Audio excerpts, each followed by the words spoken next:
The subcommittee hearing on unidentified anomalous phenomena, or UAPs, will come to order. Welcome, everyone.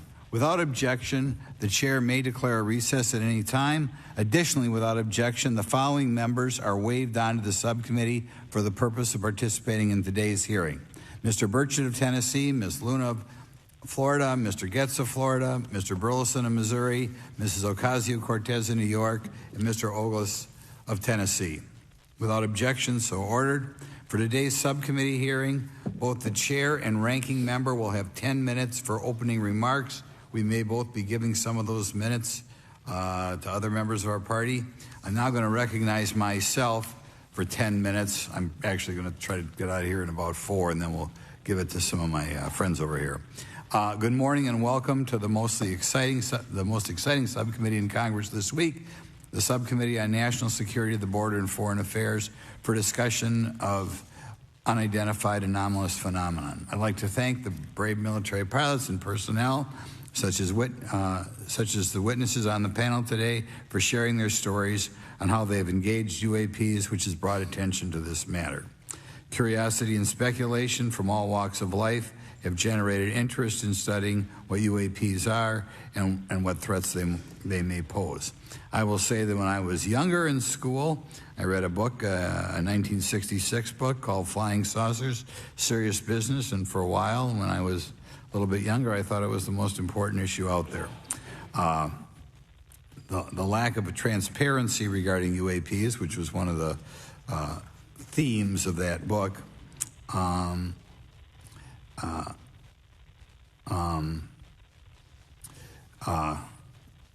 in any event, it's led to interest in studying what UAPs are and what threats they pose. The lack of transparency regarding UAPs has fueled wild speculation and debate for decades, eroding public trust in the very institutions that are meant to serve and protect them, as is evidenced by the large number of people we have here. I also want to point out in 1966, President Gerald Ford claimed to have seen a UFO, and in 1969 in Georgia, Jimmy Carter claimed to have seen a UFO. So this has led Congress to establish entities to examine UAPs. The National Defense Authorization Act of 2022 established the All-Domain Anomaly Resolution Office, or AARO, to conduct or to coordinate efforts across the Department of Defense and other federal agencies to detect, identify, and investigate UAPs. However, AARO's budget remains classified, prohibiting meaningful oversight from Congress. In addition to AARO's efforts, NASA is leading an independent study on UAPs that will identify how UAP data is gathered from both civilian and government entities that can be analyzed to shed light on the topic. However, despite these offices being established, there lies a pressing demand for government transparency and accountability that cannot be overlooked, and that's been a problem that's been around for 50 years. The Biden administration handling of the Chinese spy balloon that violated U.S. airspace is one example how the government is not prepared for these. The Biden administration's description of events has shown that the government continues not to be forthright. Between the Chinese balloon being shot down and 2 UAPs subsequently shot down following the event earlier this year, the U.S. government spent $1.5 million in taxpayer dollars on missiles, yet we have seen little clarity from the Biden administration. We must demand transparency from the Department of Defense, our intelligence community, and our defense industry on the UAP work. We're going to ask some questions about that today. Congress recognizes the subject of UAPs as multifaceted and requires a careful, data-driven approach. Today, we'll see clarity from these witnesses' testimonies, or we'll seek clarity as to what can be done to improve reporting for military and civilians and remain committed to objective inquiry. Congress should work to ensure that knowledge is not driven by fear. Today, we are not just debating the existence of UAPs, we are deliberating on the principles that define our republic, which is a commitment to transparency and accountability. I look forward to hearing from our witnesses today about ways we can improve government efficiency and openness when it comes to UAPs. I thank each of you for your presence here today and for your dedication to safeguarding the interests of the American people. I look forward to your testimony. Now I'm going to turn it over for 2.5 or 3 minutes to Representative Burchett from Tennessee. Thank you, Mr. Chairman. Thank you all for being here. I want to thank everybody for making this happen today. And I want to remind everybody this is a nonpartisan issue. This has nothing to do with party politics. I think the cover-up goes a lot deeper than that. I also want to thank my colleagues, Representative Anna Paulina Luna, sitting beside me here, Jared Moskowitz, my friend across the aisle, has an incredible mind, and I'm anxious to hear his questions. My buddy Eric Burleson, and it's not in my notes here, but Matt Gates. If it hadn't been for Matt Gates, myself, him, and Luna would still be down at Eglin Air Force Base trying to get some answers. He's got an incredible legal mind. Also, I know I saw it in the crowd there, George Knapp, my buddy Jeremy Corbell. They're not witnesses, but they've provided some statements on this subject, and I seek unanimous consent to enter those statements into the record, Mr. Chairman. Without objection. Also, would like to enter in, I understand now that this is unclassified and it's public record, but as we all know, that's sometimes difficult for the public to get a hold of. A report, Defense Intelligence reference documents, advanced space propulsion based on vacuum, space-time metric engineering, some light reading for some of our members. Without objection. Thank you. Mr. Knapp wrote, since 1969, the position of our military has been that UFOs pose no threat to national security and are not worthy of further study. I'd say that's the biggest understatement of the decade. He also goes on to talk about the dismissive attitude. It's at odds with what was revealed in documents, reports, and internal memos. And Mr. Cabral says, as he writes these words, the UFO is emerging as a major topic of global importance. I can state that as a fact. Out there, I met a fellow who came in here all the way from Denmark to be here for this meeting. So this is huge. This is worldwide. I think we suspect what's going on, but I'd also like to thank the members of Congress who have supported our efforts to make this hearing happen. Some have even confided to me that they've had UFO sightings of their own. Those members, of course, some of them wish to remain anonymous, and I'll keep it that way. But also, finally, I'd like to thank these three brave witnesses here. They took an oath. They took an oath to uphold the Constitution of the United States, and dadgummit, they're doing it. And we owe them a debt of gratitude.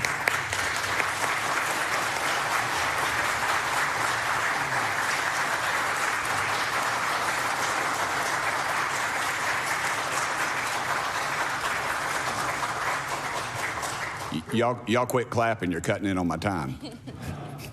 Just kidding. These folks, they've got nothing to gain from this, and I think you're going to find out that they've endured quite a few slings and arrows. We need to remember them in our prayers and their families. And I'm thankful to them for their honest testimonies. They have done interviews and appeared in documentaries like Accidental Truth to get their stories out there, and now they are all here to testify under oath for Congress. It's been so difficult to get here today. I said, in the Baptist church, we'd say that the devil's in our way. And the devil has been in our way through this thing. We've run into roadblocks from members, from the intelligence community, the Pentagon. I proposed legislation to go in the FAA reauthorization that just said if an airline pilot has a sighting, that when he makes that report to the FAA, that it would come to Congress. But I was told that the intelligence community did not like that, and the amendment was not even heard in committee. I think it's time for this country to take back our country. We need to tell the folks at the Pentagon they work for us. Dadgummit, we don't work for them. And that's exactly the point. This is an issue of government transparency. We can't trust a government that does not trust its people. We're not bringing little green men or flying saucers into the hearing. Sorry to disappoint about half y'all. We're just going to get to the facts. We're going to uncover the cover-up, and I hope this is just the beginning of many more hearings and more people coming forward about this.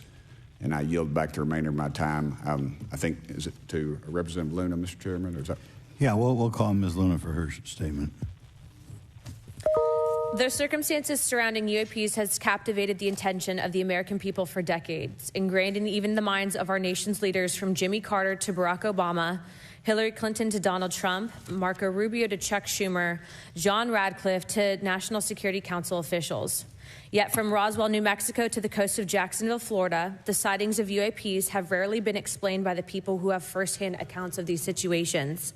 This is largely due to the lack of transparency by our own government and the failure of our elected leaders to make good on their promises to release explanations and footage and mountains of overclassified documents that continue to be hidden from the American people. This isn't just how I feel. In fact, the American people largely believe that the government has actively covered up the truth about UAPs. One poll in particular found that 68% of Americans believe that the government is hiding information about UAPs and not being honest about what we know about them. And from my personal experience, I believe the same thing. Another poll found that nearly half Americans believe that the federal government is doing a very bad or somewhat bad job of dealing with reports of UFO sightings. As Representative Burchett just referenced on the FAA bill that just went through, you can tell that that's exactly happening. Considering the thousands of testimonies and videos taken on people's phones and eyewitnesses' accounts made by credible witnesses such as doctors, pilots, scientists, and active duty service members, it is unacceptable to continue to gaslight Americans into thinking that this is not happening or that the potential of intelligent life forms exists other than humans. Even more alarming is the fact that these eyewitnesses are many times service members and have no assurance that their lives will not be negatively impacted or even harmed by their experiences. In being an active duty service member working on an airfield, I've had conversations with many pilots where they were in fear of coming forward for retribution and or being taken off flight status. How do we know this? Because the government has said nothing to assure us otherwise. They have also did nothing to calm the concerns of over 20% of Americans who have reported to have seen UFOs or UAPs. We are simply told not to question the government and that the government has it under control. Today is the first hearing of its kind where we will attempt to get down to the bottom of what is actually happening with UAPs. But we will hear from people who have had personal sightings rather than Pentagon bureaucrats who have always been sent to stonewall our investigations. Just so that the press knows and the people know, we were even denied access to a classified briefing in a SCIF prior to this hearing due to the amount of hoops that we had to jump through to grant temporary clearance to witness Grush, who has knowledge of classified information. It is time to have an open-minded discussion on this topic, to hear the evidence and understand the magnitude of what this means, not just for our nation, but for humanity. Thank you, Chairman. I yield back the rest of my time. Thank you very much, and I'd like to thank you and Mr. Burchett for bringing this topic to my attention. Now we'll recognize National Security Subcommittee Ranking Member Garcia for 10 minutes. Well, thank you, Mr. Chairman, and I want to thank first our witnesses for joining us today. I want to begin by thanking you all for your service to our country and for sharing your voices today and your courage to be here as well. To Mr. Graves, particularly grateful to you to spend some time that we had for you to share with candor some of your experiences, so I appreciate that as well. I do want to thank all the members of our subcommittee today and also those that are here and have waved on for their incredible interest in this issue, particularly to Congressman Burchett. I know that your leadership has brought us to this place today, and I want to thank you for that, as well as everyone else that's been engaged in this work. I also want to thank the oversight staff, who I know has been working very hard to ensure that today's hearing is serious, that it's transparent, and that it also provides appropriate answers, as our oversight body always demands. Now, it's really important that we're here in a bipartisan way to have this conversation, which really, to the heart of it, is about national security and key to the subcommittee's core purpose. This is the subcommittee on national security of the Oversight Committee. Now, our witnesses will testify today that UAPs have posed a serious safety threat, and we must understand this. More broadly, we're dealing with real questions that get to the heart of our faith in government. Faith in our institutions, as we all know, is at an all-time low. Partisanship and alternative facts make it too easy to doubt narrative or our institutions. But this hearing will offer the public unique perspectives, building on years of reporting by both federal agencies and the independent media. Now, some of the earliest reporting on this issue was a groundbreaking 2017 New York Times report, which revealed research, as we know now, on unidentified anomalous phenomena, or as many call UFOs, by the Defense Intelligence Agency. Mr. Graves and Commander Favor's experiences with UAPs have also been documented by the public, not just by the New York Times, but CNN and many other national news outlets. Now, the Office of the Director of National Intelligence has published public reports documenting UAPs, and on June 9th, 2022, NASA announced that the agency is commissioning a study to, of course, examine unidentified anomalous phenomena. Now, the sheer number of reports, whistleblowers, and stories of unidentified anomalous phenomena should raise real questions and warrant investigation and oversight, and that's why we are here today. Now, pilots have reported encounters for years.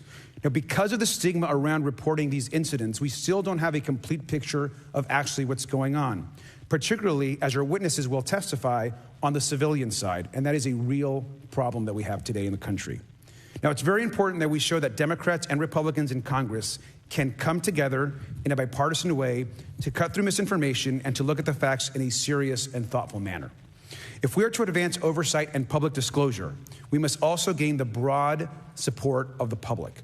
We will succeed getting facts out to the public faster if there is a broad public support as part of the process. Now, I understand fully the Department of Defense is hesitant to share information that could also undermine our national security by revealing information on the capabilities of our own aircraft, our sensors, and other sensitive material. At the same time, many people believe that we're withholding information from them, and that is dangerous also. I believe in openness and transparency. That is also the role of Congress, and I want to trust that the American people will be able to weigh the evidence and make up their own minds. Now, we have incidents where sensors, sometimes even multiple types of sensors, detect things that we cannot explain. UAPs, whatever they may be, may pose a serious threat to our military or civilian aircraft, and that must be understood. Now, my career and training as a longtime and career educator and teacher and researcher tell me that we should never rule anything out. We know that our space, of course, is vast and undiscovered. I also want to note that Mr. Sean Kirkpatrick, director of the All-Domain Anomaly Resolution Office, the component of the DoD office that investigates UAP data, has testified before the Senate this year that his unit has found no evidence of extraterrestrial activity. NASA has also stated that they don't have evidence of extraterrestrial life either, and we've heard this, of course, from some of our government agencies. And we should remind viewers and witnesses, which I think is really important, that we also cannot share classified information in public settings. But questions, of course, remain that people want to see data and information for themselves. The enormous interest in the hearing today underscores the importance of a fair and open look at the evidence from witnesses who can share their unique perspectives.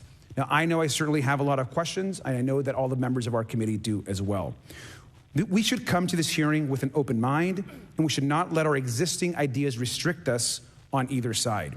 I hear over and over from many agencies the stigma around reporting and investigating UAPs prevents us from getting real answers. We know that whistleblowers have reported harassment, intimidation, or stigma as well, and this is not acceptable. If people can't report incidents which would have national security or safety implications, then that also has serious consequences for us. As ranking member of this subcommittee, I know my job would be completely impossible if whistleblowers or others feel intimidated to come before this committee. We can't be afraid of asking questions, and we can't be afraid of the truth. I'm proud to say that this hearing builds upon bipartisan work by members of the House and Senate dating many years back, which is sought to increase awareness within the Department of Defense and to mandate more of Congress of UAPs. We know the Senate is taking up an amendment to their defense authorization bill, which will create a commission with broad declassification authority, and we should all agree that that is an important step. Members of both parties and senior officials in multiple administrations have taken an interest in this issue, and we're proud to carry and build that confidence in the American people. This hearing will also not be the end of this discussion, but a new chapter and start to years and years of work that many folks, both in the public and within government, have been working on. We should encourage more reporting, not less, on UAPs. The more we understand, the safer we will be. We will hear testimony from witnesses today with a long record of service to the American people and with subject matter expertise. Our witnesses have a unique opportunity to share their perspective, insights, and their experiences with the American people. And I encourage all of my colleagues to engage with these difficult questions with an open mind and to follow the facts on behalf of our country.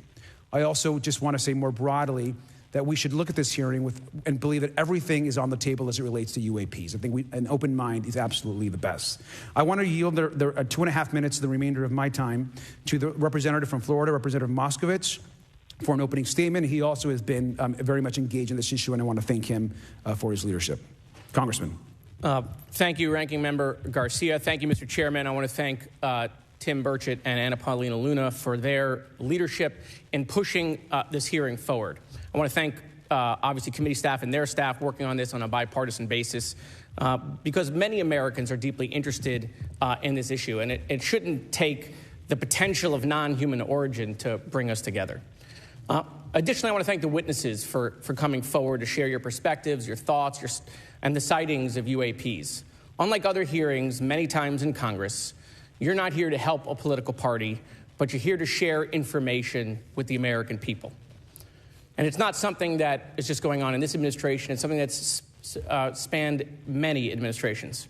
For decades, many Americans have been fascinated by objects mysterious and unexplained, and it's long past time that they got some answers. The American public has a right to learn about technologies of unknown origins, non-human intelligence, and unexplainable phenomena. Those are not the words of a UFO Twitter account, though that is a direct quote from Majority Leader Chuck Schumer, that the American public has a right to learn about technologies of unknown origins, non-human intelligence, and unexplainable phenomena. In an interview with Fox News, recent former Director of National Intelligence John Radcliffe confirmed the U.S. government is aware a lot more sightings of UAPs, and that they have not made that information public. I quote, "There are a lot more sightings that have not been made public," Radcliffe said to Fox News.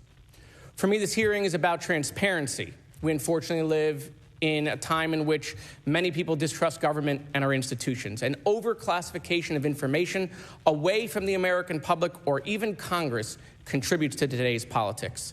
The American people have regular questions. What are UAPs? How come the media doesn't report more on them? Are they foreign adversaries? Are they U.S. technology? Are they something else?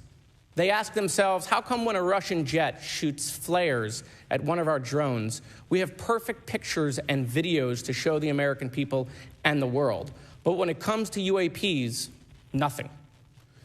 Of course, we must always protect our national security to maintain our superiority, like when stealth helicopters were only rumored to exist, but were used in the Osama bin Laden raid in 2011.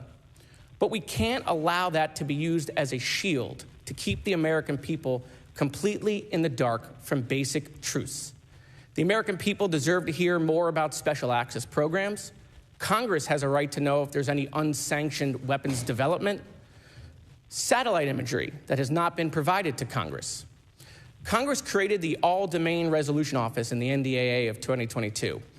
In its initial analysis, there are 171 uncharacterized UAP reports, and this is the words from the report, that appear to have demonstrated unusual flight characteristics or performance capabilities. I believe more information is known about the 171 instances. It's time for Congress to reinsert ourselves. I call on our military leaders and intelligence officials to release more information to the American people about UAPs. And to our military leaders, if there's nothing to conceal, let Congress go to Wright-Patterson Air Force Base, the Dugway Proving Ground, or even Groom Lake in Nevada. We should have disclosure today. We should have disclosure tomorrow. The time has come. Thank you, Ranking Member. Thank you, Mr. Moskowitz, and I would yield back now to our chairman. Thank you. Right, now I'd like to introduce our witnesses. Our first witness is Lieutenant Ryan Graves. He's the Executive Director of Americans for Safe Aerospace. Lieutenant Graves is also a former U.S. Navy F-18 pilot with his own UAP experience. The next witness, David Grush, is a former senior intelligence officer with the National Geospatial Intelligence Agency and was a senior technical advisor for UAP issues. And finally, retired Navy Commander David Fravor, squadron leader who worked as a naval aviator for 18 years. Mr. Fravor has his own UAP experience, known as the TikTok event.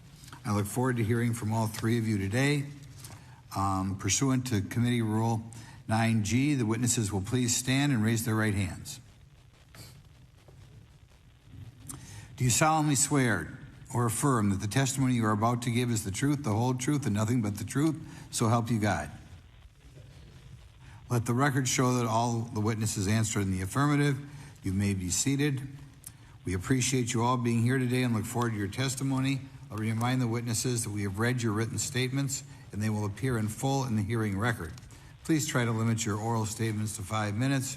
As a reminder, please press the button on the microphone in front of you so that it's on and the members can hear you. When you begin to speak, the light in front of you will turn green. After 4 minutes, it'll turn yellow, and the red light, when that comes on, it tells you your 5 minutes have expired. I'll now recognize Mr. Graves for 5 minutes for your opening statement. Thank you. Chairman Grothman, Ranking Member Garcia, distinguished members of the House Oversight Subcommittee on National Security, Representatives Burchett and Luna. My name is Ryan Fobbs Graves, and I'm a former F-18 pilot with a decade of service in the U.S. Navy, including 2 deployments in Operation Enduring Freedom and Operation Inherent Resolve. I have experienced advanced UAP firsthand, and I'm here to voice the concerns of more than 30 commercial aircrew and military veterans who have confided their similar encounters with me. Today, I would like to highlight 3 critical issues that demand our action. As we convene here, UAP are in our airspace, but they are grossly underreported. These sightings are not rare or isolated, they are routine. Military aircrew and commercial pilots, trained observers whose lives depend on accurate identification, are frequently witnessing these phenomena. The stigma attached to UAP is real and powerful and challenges national security. It silences commercial pilots who fear professional repercussions, discourages witnesses, and is only compounded by recent government claims questioning the credibility of eyewitness testimony. Parts of our government are aware of more about UAP than they let on, but excessive classification practices keep crucial information hidden. Since 2021, all UAP videos are classified as secret or above. This level of secrecy not only impedes our understanding, but fuels speculation and mistrust. In 2014, I was an F-18 Foxtrot pilot in the Navy Fighter Attack Squadron 11, the Red Rippers. And I was stationed at NAS Oceana in Virginia Beach. After upgrades were made to our jet's radar systems, we began detecting unknown objects operating in our airspace. At first, we assumed they were radar errors, but soon we began to correlate the radar tracks with multiple onboard sensors, including infrared systems, and eventually through visual ID. During a training mission in Warning Area Whiskey 72, 10 miles off the coast of Virginia Beach, 2 F-18 Super Hornets were split by a UAP. The object, described as a dark gray or a black cube inside of a clear sphere, came within 50 feet of the lead aircraft and was estimated to be 5 to 15 feet in diameter. The mission commander terminated the flight immediately and returned to base. Our squadron submitted a safety report, but there was no official acknowledgement of the incident and no further mechanism to report the sightings. Soon, these encounters became so frequent that aircrew would discuss the risk of UAP as part of their regular pre-flight briefs. Recognizing the need for action and answers, I founded Americans for Safe Aerospace. The organization has since become a haven for UAP witnesses who were previously unspoken due to the absence of a safe intake process. More than 30 witnesses have come forward, and almost 5,000 Americans have joined us in the fight for transparency at safeaerospace.org. The majority of witnesses are commercial pilots at major airlines. Often, they are veterans with decades of flying experience. Pilots are reporting UAP at altitudes that appear above them at 40,000 feet, potentially in low Earth orbit or in the gray zone below the Kármán line, making inexplainable maneuvers like right-hand turns and retrograde orbits or J-hooks. Sometimes these reports are reoccurring, with numerous recent sightings north of Hawaii and in the North Atlantic. Other veterans are also coming forward to us regarding UAP encounters in our airspace and oceans. The most compelling involve observations of UAP by multiple witnesses and sensor systems. I believe these accounts are only scratching the surface, and more will share their experiences once it is safe to do so. In closing, I recognize the skepticism surrounding this topic. If everyone could see the sensor and video data I witnessed, our national conversation would change. I urge us to put aside stigma and address the security and safety issue this topic represents. If UAP are foreign drones, it is an urgent national security problem. If it is something else, it is an issue for science. In either case, unidentified objects are concerned for flight safety. The American people deserve to know what is happening in our skies. It is long overdue. Thank you. Mr. Grush? Mr. Chairman, ranking members and congressmen, thank you. I'm happy to be here. This is an important issue, and I'm grateful for your time. My name is David Charles Grush. I was an intelligence officer for 14 years, both in the U.S. Air Force, both active duty Air National Guard and Reserve, at the rank of major, and most recently from 2021 to 2023, at the National Geospatial Intelligence Agency, NGA, at the GS-15 civilian level, which is the military equivalent of a full bird colonel. I was my agency's co-lead in unidentified anomalous phenomena and transmedium object analysis, as well as reporting to the UAP task force, UAPTF, and eventually, once it was established, the All Domain Anomaly Resolution Office, AARO. I became a whistleblower through a PPD-19 urgent concern filing in May 2022 with the Intelligence Community Inspector General. Following concerning reports from multiple esteemed and credentialed current and former military and intelligence community individuals that the U.S. government is operating with secrecy above congressional oversight with regards to UAPs. My testimony is based on information I've been given by individuals with a long-standing track record of legitimacy and service to this country, many of whom also have shared compelling evidence in the form of photography, official documentation, and classified oral testimony to myself and my various colleagues. I have taken every step I can to corroborate this evidence over a period of 4 years while I was with the UAP Task Force and do my due diligence on the individual sharing it. This is because of these steps, I believe strongly in the importance of bringing this information before you. I am driven by a commitment of both to truth and transparency, rooted in our inherent duty to uphold the United States Constitution and protect the American people. I'm asking Congress to hold our government to this standard and thoroughly investigate these claims. But as I stand here under oath now, I am speaking to the facts as I've been told them. In the U.S. Air Force, in my National Reconnaissance Office, NRO, reservist capacity, I was a member of the UAP Task Force from 2019 to 2021.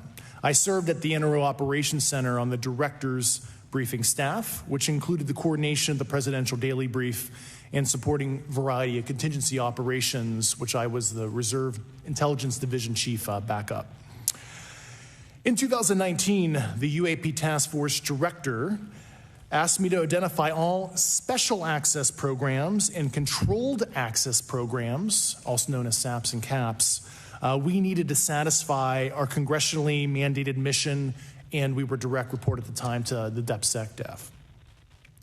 At the time, due to my extensive executive level intelligence support duties, I was cleared to literally all relevant compartments and in a position of extreme trust, both in my military and civilian capacities.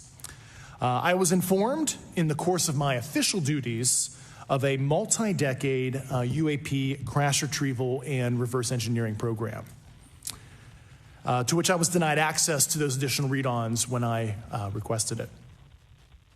I made the decision, based on the data I collected, to report this information to my superiors and multiple inspectors general, and in effect becoming a whistleblower.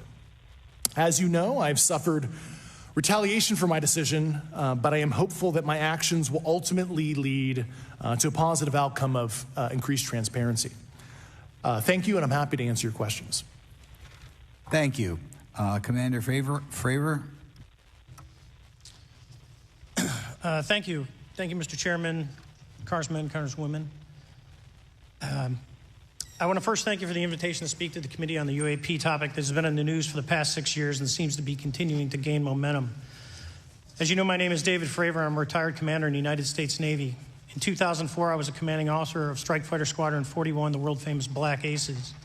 We were attached to Carrier Wing 11, stationed on board the USS Nimitz, and had begun a 2-month workup cycle off the coast of California. On this day, we were scheduled for a 2v2 air-to-air training with the USS Princeton as our control. When we launched off Nimitz, my wingman was joining up. We were told that the training was going to be suspended and we were going to proceed with real-world tasking. As we proceeded to the west, the air controller was counting down the range to an object that we were going to, and we were unaware of what we were going to see when we arrived. The controller had told us that these objects had been observed for over 2 weeks, coming down from over 80,000 feet, rapidly descending to 20,000 feet, hanging out for hours, and then going straight back up. For those who don't realize, above 80,000 feet is space. We arrived at the location at approximately 20,000 feet, and the controller called merge plot, which means that our radar blip was now in the same resolution cell as the contact. As we looked around, we noticed that we saw some whitewater off our right side. It's important to note that the weather on this day was as close to perfect as you could ask for off the coast of San Diego. Clear skies, light winds, calm seas, no whitecaps from waves. So the whitewater stood out in a large blue ocean. All four of us, because we were in F-18Fs, so we had pilots and Wizzo in the back seat, Looked down a small, saw a white tic-tac object with a longitudinal axis pointing north-south and moving very abruptly over the water like a ping-pong ball. There were no rotors, no rotor wash, or any sign of visible control surfaces like wings. As we started clockwise towards the object, my Wizzo and I decided to go down and take a closer look with the other aircraft staying in high cover to observe both us and the tic-tac. We proceeded around the circle about 90 degrees from the start of our descent, and the object suddenly shifted its longitudinal axis, aligned it with my aircraft, and began to climb. We continued down another 270 degrees, nose low, where the tic-tac, or we considered 270 degrees to where, and we went nose low to where the tic-tac would have been. Our altitude at this point was about 15,000 feet, and the tic-tac was about 12,000. As we pulled nose onto the object, within about a half mile of it, it rapidly accelerated in front of us and disappeared. Our wingmen, roughly 8,000 feet above us, lost contact also. We immediately turned back to see where the whitewater was at, and it was gone also. So as we started to turn back towards the east, the controller came up and said, "Sir, you're not going to believe this, but that thing is at your cap point, roughly 60 miles away in less than a minute. You can calculate the speed." We returned to Nimitz. We were taking off our gear. We were talking to one of my crews that was getting ready to launch. We mentioned it to him, and they went out and luckily got the video that you see, that 90-second video. What you don't see is the radar tape that was never released, and we don't know where it's at, of the active jamming that the object put on an APG-73 radar, and I can get into modes later if you're interested. What is shocking to us is that the incident was never investigated. None of my crew were ever questioned. Tapes were never taken, and after a couple days, it turned into a great story with friends. It wasn't until 2009 until Jay Stratton had contacted me to investigate. Unbeknownst to all, he was part of the ATIP program in the Pentagon led by Lou Elizondo. And there was an official report that came out that's now on the internet. Years later, I was contacted by the other pilot, Alex Dietrich, and asked if I'd been contacted, and I said no, but I'm willing to talk. I was contacted by Mr. Elizondo, and we talked for a short period of time, and he said we'd be in contact. A few weeks after that, I was made aware that Lou had left the Pentagon in protest and joined forces with Tom DeLonge, Chris Mellon, Steve Justice, and others to form Two Stars Academy, an organization that pressed the issue with leading industry experts and U.S. government officials. They worked with Leslie Kean, who is present today, Ralph Blumenthal, and Helene Cooper to publish the articles in the New York Times 2017 New York Times. And it removed the stigma on the topic of UFOs, which is why we're here today. Those articles open the door for the government and public that cannot be closed. It has led to an interest from our elected officials who are not focused on little green men, but figuring out where these craft are, where they're from, the technology they possess, how do they operate. It also led to the Whistleblower Protection Act and the NDAA. There are multiple witnesses coming forward to say that have firsthand knowledge, and Mr. Grush just covered that. What concerns me is that there's no oversight from our elected officials on anything associated with our government processing or working on craft. Believe not from this world. This issue is not a full public disclosure that could undermine national security, but it is about ensuring that our system of checks and balances works across all work done in the government using taxpayer funds. Relative to government programs, even unacknowledged WAVE programs have some level of oversight by the appropriate committee members in the House and Senate, and this work that is said to be occurring from whistleblower testimonies should not be exempt. In closing, I would like to say that the tic-tac object we engaged in 2004 was far superior to anything that we had on time, have today, or are looking to develop in the next 10 years. If we in fact have programs that possess this technology, it needs to have oversight from those people that the citizens of this great country elected in office to represent what is best for the United States and best for the citizens. I thank you for your time. Thank you very much. Thank you very much. I know it's very difficult for all of you, all you've done in the past to try to illuminate this issue. Call on myself first for some questions. I'm going to start with Mr. Graves. Are pilots that you interact with as part of your organization, do you feel adequately trained and briefed on how to handle encounters with UAPs? No. Right now, military witnesses to UAP have limited options for reporting UAP. But more concerning is that commercial aviation sector has not adapted to the lessons that the military has implemented. The military and Department of Defense has stated that UAP represent a critical aviation safety risk. We have not seen that same language being used in the commercial markets. They are not acknowledging this risk. Okay. What steps do you think you have to be taken to improve a pilot's UAP reporting, be it military or commercial? Right now, we need a system where pilots can report without fear of losing their jobs. There is a fear that the stigma associated with this topic is going to lead to professional repercussions, either through management or perhaps through their yearly physical check. So having a secure system, reducing the stigma, and making this information available through the public is going to reduce the concerns that aircrew have. Could you just give me a little idea of the degree to which reports in the past are not made public right now? Well, I don't think there has been a proper reporting system to gather those reports and thus not report them. So to answer your question, I think there is a dearth of data due to the fact that the reporting has been limited up to this time. Could you tell me why you believe it's, kind of to play the devil's advocate, a reason why some of this stuff should not be available to the public? There's certainly some national security concerns when we use our advanced sensors in our tactical jets to be able to identify these objects. However, there's no reason that the objects themselves would be classified. I would be curious to see how the security classification guideline actually spells out the different nuances of how this topic is classified from the perspective of UAP, not national security. I'll give you a follow-up on that. Assuming that there are reasons why not all this should be made public, this has been around for a long period of time. Can any of the three of you think of any reason why anything related to UAPs, say 15 years and back, should not be immediately made public? I think one of it is acknowledging a vulnerability, both from a collection and I'll just say a countermeasure perspective. So it's that we haven't cracked for many years. Yeah. Even say 20 years back. Is there any reason why, when you go back that far, things shouldn't be made public? Unless it shows a specific national security vulnerability as it relates to a weakness in a particular defense system. Okay, Mr. Fravor, the TikTok incident that you were engaged occurred in 2004. What kind of reporting took place after that incident? None. We had a standard debrief where the backseaters went down to our carrier intel center and briefed what had happened, and that was it. No one else talked to us, and I was in the top 20 in the battle group. No one came. The captain was aware, the admiral was aware, nothing was done. Your commanding officers provide any sort of justification? No, because I was the commanding officer of the squadron, so no. Was this incident the only UAP event that you encountered while you were a pilot? Yes, it was. Okay. This is for any one of you. Based off of each of your experiences and observations, do you believe UAPs pose a potential threat to our national security? Yes, and here's why. The technology that we faced was far superior than anything that we had, and you could put that anywhere. If you had one, you captured one, you reverse engineered it, you got it to work, you're talking something that can go into space, go someplace, drop down in a matter of seconds, do whatever it wants, and leave, and there's nothing we can do about it. Nothing. Okay. You two? Well, I would also like to add, from a commercial aviation and military aviation perspective, we deal with uncertainty in our operating space as a matter of our professional actions. Identifying friend from foe is very important to us. And so when we have unidentified targets and we continue to ignore those due to a stigma or a fear of what it could be, that's an opening that our adversaries can take advantage of. What steps should be taken to better understand and respond to UAP encounters in the interest of national security?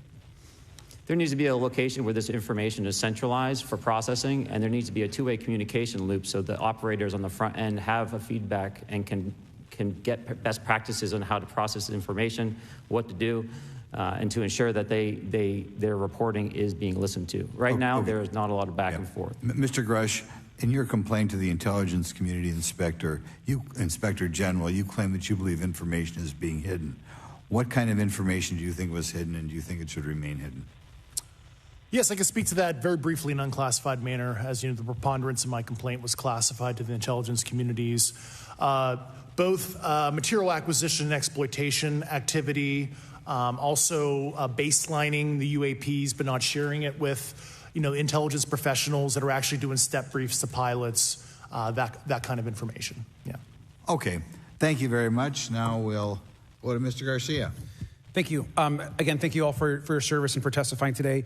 Want to just talk about UAPs as it relates to what we're seeing in the pilots' interaction with UAPs. Particularly, Mr. Graves, one of the, I think, concerns from members of this committee is this idea that pilots, there's no system to actually report UAPs and the stigma around pilots. And so could you just briefly, you mentioned that you're working with 30 pilots right now that have had encounters with UAPs, but you've also, I believe, discussed and know of many more pilots. This is just those that you're currently working with. Is that correct? Can you expand on that? Certainly. I'll break that down in two ways. First, when we were first experiencing these objects off the eastern seaboard in the 2014 to 2015 time period, anyone that had upgraded their radar systems were seeing these objects. So there was a large number of my colleagues that were detecting these objects off the eastern seaboard. They were further correlating that information with their other onboard sensors, and many of them also had their own eye sightings as well of these objects. Now, that was our personal firsthand experience at the time. Since then, as I've engaged this topic, others have reached out to me to share their experiences, both on the military side as well as the commercial aviation side. On the military aviation side, veterans that have recently got out have shared their stories and have expressed how the objects we were seeing in 2014, 2015 continued all the way to 2019, 2020, and beyond. And so it became a generational issue for naval aviators on the eastern seaboard. This was something we were briefing to new students. This is something that was included in the notice to airmen to ensure that there was no accidents. And now with commercial aviators, they are reaching out because they're having somewhat similar experiences as our military brothers and sisters, but they do not have any reporting system that they can send us to. And let me just add, both to Mr. Fravor as well as Mr. Graves, not having this system for reporting, would you both agree that is harmful to not just our national security interests, but to understand this phenomenon of what's happening with UAPs? I think it's actually a travesty that we don't have a system to correlate this and actually investigate.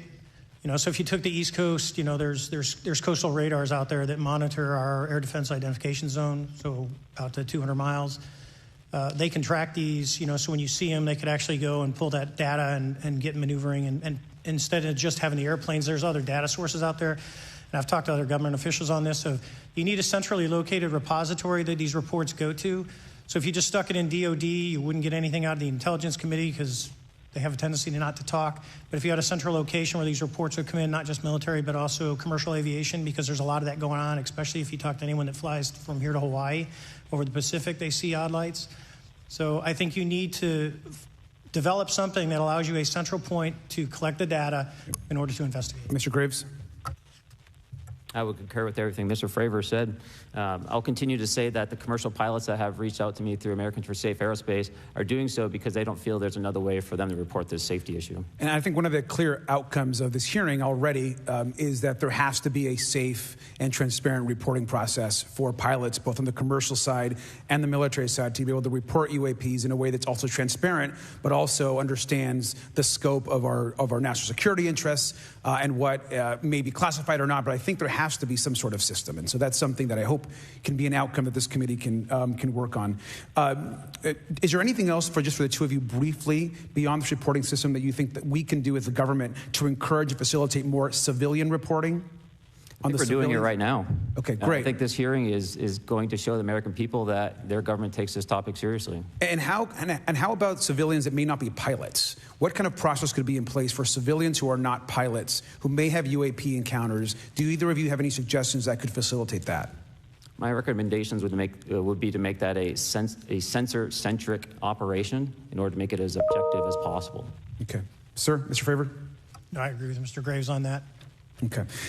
Just briefly, I also just want to note, particularly for the two pilots, and I have a question for Mr. Grush. One of the things that I found fascinating in our discussion, Mr. Graves, last night as well, is that you both described UAPs and formations and the way they are observed in space or in our air, and the way that they move is essentially ways in which current technology or aircraft that we know of are unable to actually function or move. And so will you just, for the public record, again, once again, briefly just either describe or note that aircraft that are being witnessed, particularly by the 30 folks that you're working with, are essentially outside the scope of anything that we know of today and the technology we have today. Mr. Graves, Mr. Fravor? Yes, the objects that are being seen by commercial pilots are performing maneuvers that are unexplainable due to our current understanding of our technology and our capabilities as a country. And that applies for the military as well. Mr. Fravor? Yeah, I concur with that. We have nothing that can stop in midair and go the other direction, nor do we have anything that can, like in our situation, come down from space, hang out for 3 hours, and go back up. Thank you. My last question, and sometimes I know that you have also said some of these answers in the past, but we're trying to get them on the public record as well, which is really important. Mr. Grush, finally, do you believe that our government is in possession of UAPs? Absolutely, based on interviewing over 40 witnesses over 4 years. And where? I know the exact locations, and those locations were provided to the Inspector General and some of which to the intelligence committees. I actually had the people with the firsthand knowledge provide a protected disclosure to the Inspector General. Thank you. And Mr. Chairman, I would just say that I think that these questions are important questions, and I look forward to being involved in the process to get those answered. I know there'll be a lot of questions from other committee members, so I yield back. Thank you. We'll go to Mr. Burchett himself.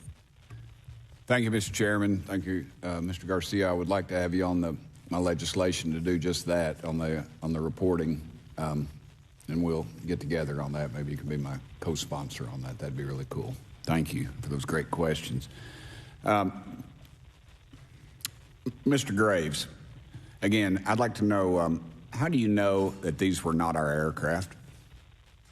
Some of the behaviors that we saw in a working area, we would see these objects being at 0.0 Mach, that's 0 airspeed, over certain pieces of the ground. So what that means, just like a river, if you throw a bobber in, it's going to float downstream.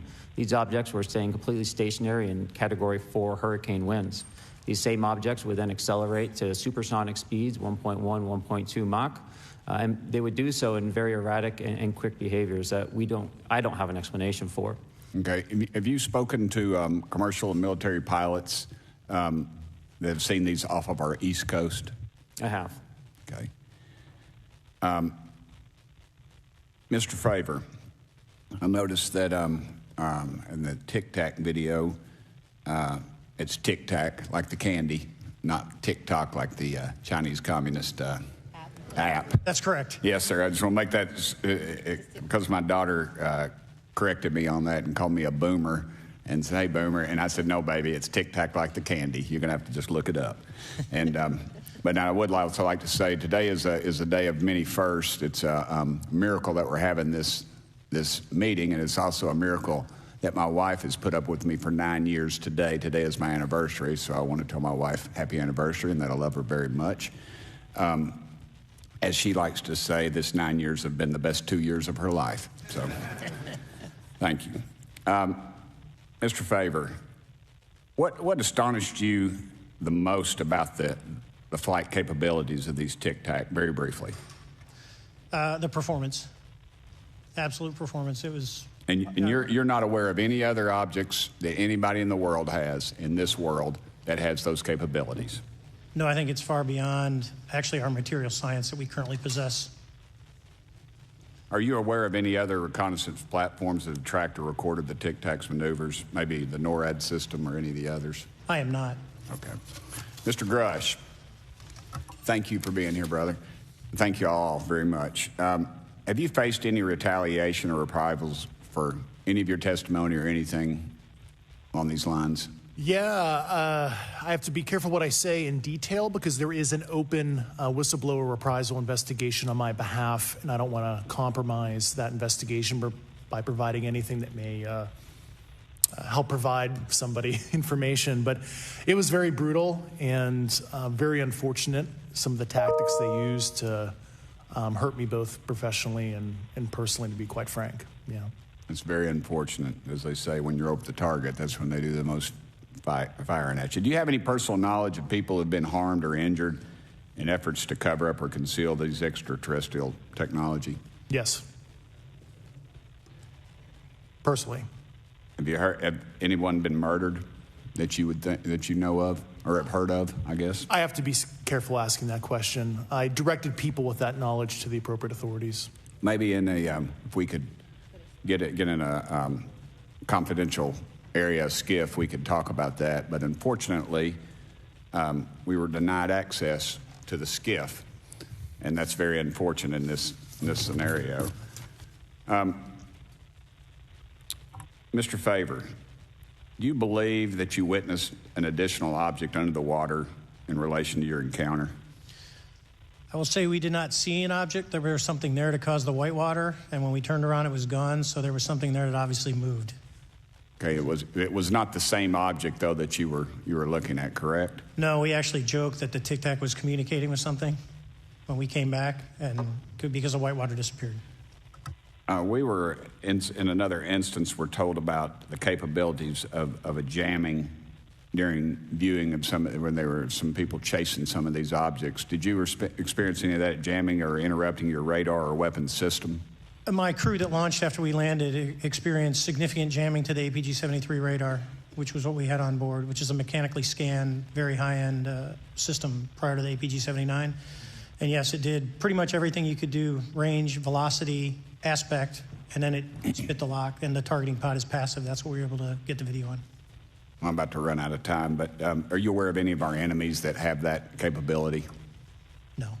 Okay. I would also like to note for the record that, like George Knapp, breaking Area 51, he's the reason I knew about that, and the reason I know about the Tic Tacs is Leslie Keene from New York Times article, and I would encourage everybody to read that. Thank you, Mr. Chairman. I yield back to you for no time. Very good. Mr. Raskin? Thank you, Mr. Chairman. Mr. Graves, you reported UAP encounters during training flights, I think, and have since come forward to warn the Pentagon that these encounters may be putting pilots at risk. My first question is, you've identified these as taking place on the East Coast. Is it just on the East Coast where these encounters have been reported? No. Since the events initially occurred, I've learned that the objects have been detected essentially where all operations, Navy operations, are being conducted across the world. And that's from the All-Domain Anomaly Resolutions Office reporting. All right, can you describe your experience after you decided to come forward and go public with your experience? Certainly. Like many others, in 2017, I saw the New York Times article come out as well. And for me, it was special because I recognized the voices on the video. I recognized the video itself. I had seen it when it was taken. I'd seen it when it was debriefed. And so that was kind of shook me because I realized that this problem was still ongoing. And so I reached out to colleagues back on the East Coast and realized that this was still a safety risk that they were dealing with, that they had essentially hit a wall with how they could move forward on this conversation. It was at that point when I decided to try to move the conversation forward myself. Are there common characteristics to the UAPs that have been cited by different pilots, and can you describe what the convergence of descriptions is? Certainly. We were primarily seeing dark gray or black cubes inside of a clear sphere. I'm sorry, dark gray or black cubes? Yes, inside of a clear sphere, where the apex or tips of the cube were touching the inside of that sphere. And that was primarily what was being reported when we were able to gain a visual tally of these objects. And that occurred over almost 8 years. And as far as I know, it's still occurring. I take it that you're arguing what we need is real transparency in a reporting system so we can get some clarity on what's going on out there, because there are many pilots in your situation, but we should have a way of developing a systematic inventory of all of such encounters. Is that right? Yes, and I think we need both transparency and the reporting. We have the reporting, but we need to make sure that information can be promulgated to commercial aviation as well as the rest of the populace. Mr. Grush, what about you? What was your experience after you came forward? Well, it's only been about 2 months or so I guess my experience has been overwhelming support from former colleagues of mine that have privately messaged me, and I do appreciate that. But I do have knowledge of active planned reprisal activity against myself and other colleagues, and it's very, very upsetting to me. Coming from where? Certain senior leadership at previous agencies I was associated with. And that's all I'll say publicly, but I can provide more details in a closed environment. Okay. Well, I hope you understand that there would be bipartisan rejection of any attempt to vilify, demonize, or engage in other reprisals against our witnesses and people who are telling the truth from their perspective. Yeah, there were certain colleagues of mine that were brutally administratively attacked, and it actually makes me very upset as a leader to see that happen to other coworkers and actually superiors of mine over the last 3 years. How do you account for that response? That seems like a bizarre response. I call it administrative terrorism. That's their quiver, their tool in the toolbox to silence people, especially the career government service cares about their career, cares about their clearance, their reputation to climb the ladder. And when you threaten that float, career path, a lot of people back off. But I'm here to represent those people. So, Mr. Fravor, what about you? What has your experience been since you've come forward with your perspective on this? Actually, I've been treated very well. And the 6 people that were involved, myself included, all of them have or will be retiring from the military as 05s or 06s. And all my friends that are very senior, 3 and 4 stars, I've talked to them. They believe, they understand there's a problem. But no, I was actually treated really well. And what is your general interpretation of these phenomena, or what is your current thinking of trying to make sense of them? Well, I'll say, I'm not like a UFO fanatic. It's not me. But I will tell you that what we saw with 4 sets of eyes over a 5-minute period, still, there's nothing, we have nothing close to it. It was amazing to see. I told my buddy I wanted to fly it, but yeah, it's just an incredible technology. All right, Mr. Chairman, thank you very much. I'll yield back to you. Thanks. On to Ms. Luna. Mr. Grush, in speaking to you yesterday, I just wanted to follow up on Representative Raskin's questions.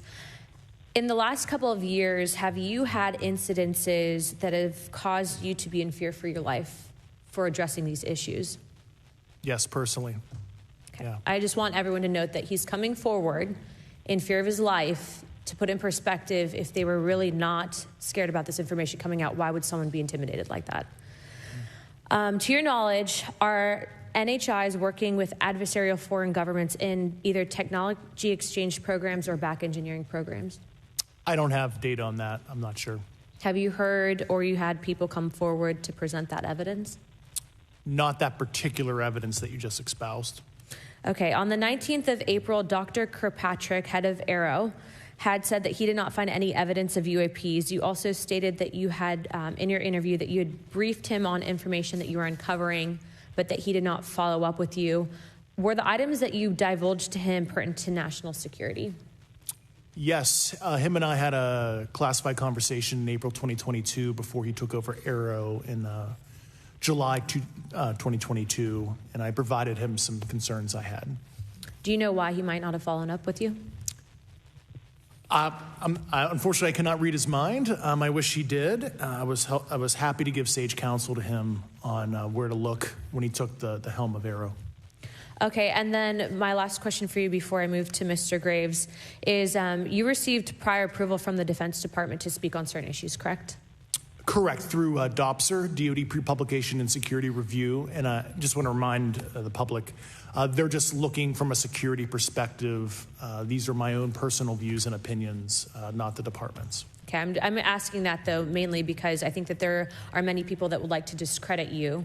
So it does bring a certain amount of credibility to your testimony. I'm required by law to do that as a former intelligence officer, or I go to jail for revealing classified information. Yeah, we don't want you to go to jail.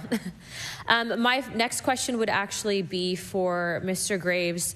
Can you please explain to me in detail the event that occurred at Vandenberg Air Force Base? Certainly.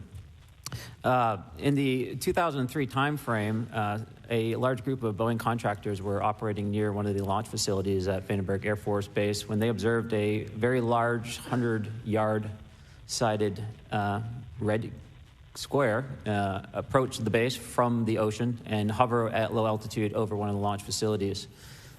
This object remained for about 45 seconds or so before darting off over the mountains. There was a similar event within 24 hours later in the evening. This was a morning event, I believe 8:45 in the morning. Later in the evening, post-sunset, there were reports of other sightings on base, including some aggressive behaviors. These objects were approaching some of the security guards at rapid speeds before darting off. And this is information that was received through one of the witnesses that have approached me at Americans for Safe Aerospace. Was this documented in any official form, whether it was a police blotter? Yes, they had official documentation and records from the event that the witness held over the years. And I'm not going to ask you to do it right now for time reasons, but you'd be able to sketch what was witnessed, correct? And have you seen that before on any other equipment and or during your flight time? I have not seen what they've described. This object was estimated to be almost the size of a football field. and I have not seen anything personally that large. Okay, and then another question on follow-up referencing the gimbal video Go Fast incident. Can you just clarify, because to our understanding, the footage was actually cut off at a certain point, but what happens at the end of that video, just for those Americans specifically there that are wanting to know about the rest of that footage? Certainly. There was some uncertainty or instability with the object. It seemed to rock a bit, and that's the last I had seen of the video. Much of the data that I would recommend be analyzed would consist of radar data that would provide precise kinematics on the object, as well as the fleet of objects that were operating nearby.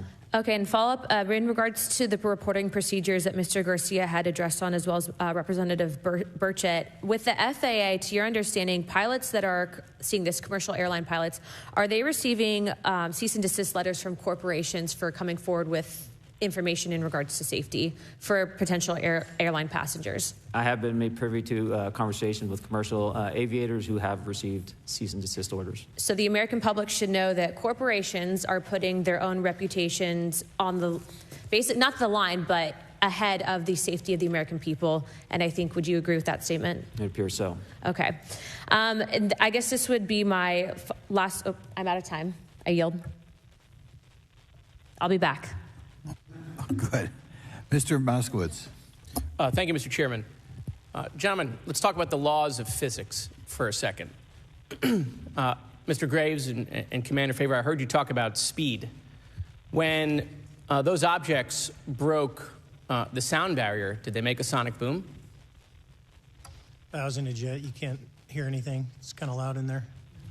Yeah, you're not able to actually personally tell within the vehicle. I will say the objects that we were seeing, they were spherical, and they were observed up to Mach 2, which is a very non-aerodynamic shape. What about G-forces? Let's talk about G-forces of those vehicles. Could a human survive those G-forces with known technology today? No. No, not for the acceleration rates that we observed. Okay. What about what they look like? How close did you get? Did you see a seam or a rivet or a section? And what I mean is, obviously, the jets you're flying have all those things. Did these objects have those? Do you want to go around? I didn't have the detail to be able to tell that. So we got within a half mile at Tic Tac, which people say that's pretty far, but in airplanes, that's actually relatively close. No, it was perfectly white, smooth, no windows, although when we did take the original FLIR video that is out there, when you put it on a big screen, it actually had two little objects that came out of the bottom of it. But other than that, no windows, no seams, no nothing. Mr. Grush, as a result of your previous government work, have you met with people with direct knowledge or have direct knowledge yourself of non-human origin craft? Yes, I personally interviewed those individuals. Mr. Grush, as a result of your previous government work, have you met with people with direct knowledge or have direct knowledge yourself about ATs, advanced technologies that the U.S. government has? Based on conventional advanced tech, I was briefed to the preponderance of the Defense Department's both space and aerospace compartmented programs, yeah. Do you have knowledge or do you have reason to believe that there are programs in the advanced tech space that are unsanctioned? Yes, I do. Okay. Yeah. And when you say that they're above congressional oversight, what do you mean? Complicated question. So there's, some, I would call it abuse here. So congressional oversight of conventional special access programs, and I'll use Title 10, so DOD as an example, right? So 10 U.S. Code Section 119 discusses congressional oversight of SAPs, discusses the DepSecDef's ability to waive congressional reporting. However, the Gang of Eight is at least supposed to be notified if a waived or waive-bigoted unacknowledged SAP is created, and that's public law. Well, so that how does, I don't want to cut you off, but how does a program like that get funded? I will give you generalities. I can get very specific in a closed session, but misappropriation of funds and does that mean self-fund. does that mean that there is money in the budget that is said to go to a program, but it doesn't, and it goes to something else? Yes, I have specific knowledge of that. Yep. Do you think U.S. corporations are overcharging for certain tech they're selling to the U.S. government, and that additional money is going to programs? Correct, through something called IRAD. Okay. Satellite imagery. Let's talk about satellite imagery. We have satellites all over the place, some that we're aware of and many that we're not aware of, right? We're taking pictures of everything at every point and second. Mr. Grush, are you aware, do you have direct knowledge, or have you talked to people with direct knowledge that there are satellite imagery of these events? That was one of my primary tasks at NGA, since we process, exploit, and disseminate that kind of information. I've seen multiple cases, some of which, to my understanding, and of course I left NGA in April, so that's my information cutoff date. But I personally reviewed both what we call overhead collection and from other strategic and tactical platforms that I could not even explain prosaically. And I have a degree in physics, by the way, as well. And I am aware that you guys have not seen these reports, unfortunately. And I don't know why. Do you have direct knowledge, or you had spoken to people with direct knowledge that this imagery applies to crash sites, crash imagery? I can't discuss that in an open session. Okay. Do you have any information that the U.S. government is involved in a disinformation campaign to deny the existence of certain UAPs? I can't go beyond what I've already stated publicly in my News Nation interview because it touches other sensitivities. Okay. I'll yield the balance of my time back. Thank you, Mr. Chairman.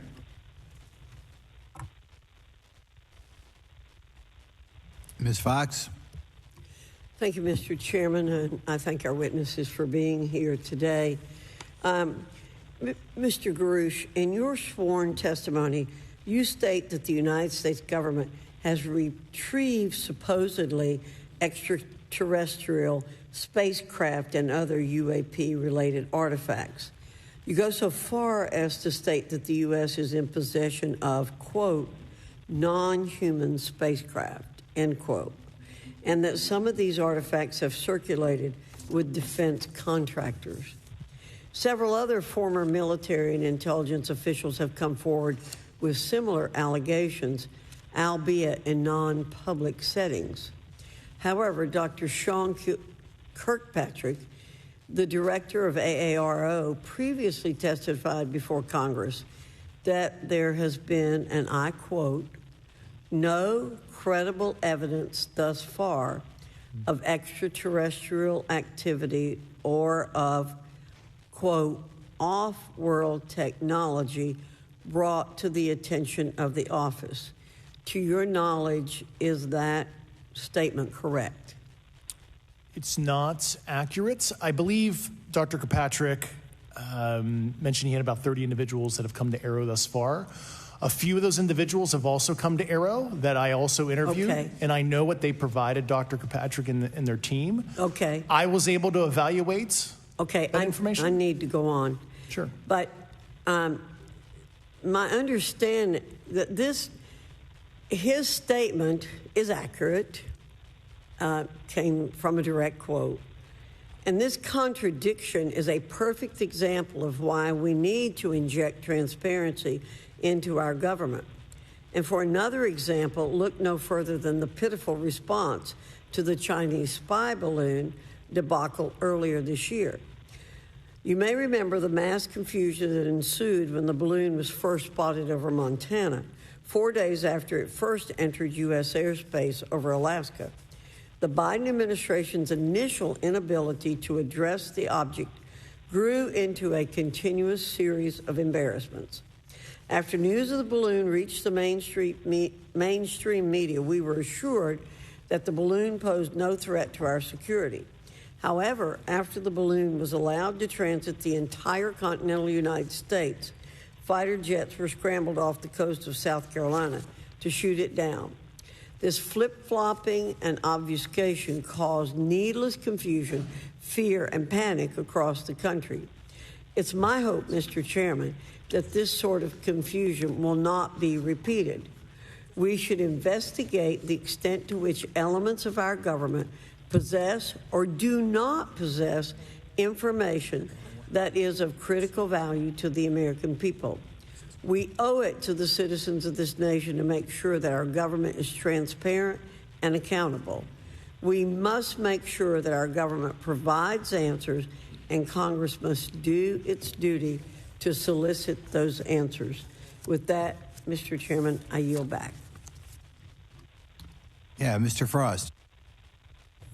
Thank you, Mr. Chairman. In 2022, NASA announced that it was commissioning an independent study team to examine UAPs. The NASA team is comprised of scientists across different fields, as well as former astronauts and pilots.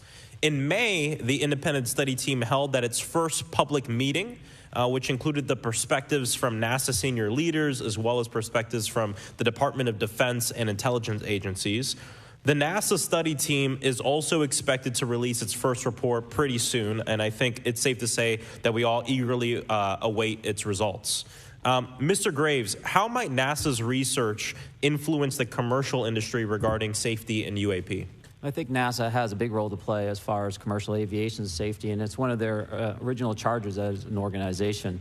One of the recommendations that have been put forward is to utilize their existing aviation safety reporting system to serve as a short-term fill and trusted platform for pilots that want to report on UAP. It also has built-in analytics capability and is funded by Congress. Gotcha. And also, Mr. Graves, are there any other industries that may be influenced by the NASA research on UAPs? And if so, how so? Well, I think there is a large swath of commercial capabilities that could be brought to bear on this topic, from space-based or ground-based sensor systems that are available open source or through commercial marketplaces. And I think NASA's work, as they work to identify and highlight specific parameters that can be found, we can take that information and promulgate this through the public sector so that we can have a more open conversation about what we're seeing. You know, in 2020, the Department of Defense released several videos of UAPs, including Mr. Freier's experience, U.S. Navy pilots that recorded footage. In 2021, the Office of the Director of National Intelligence released a preliminary report on UAP events. NASA Administrator Bill Nelson stated that NASA would begin to investigate these events.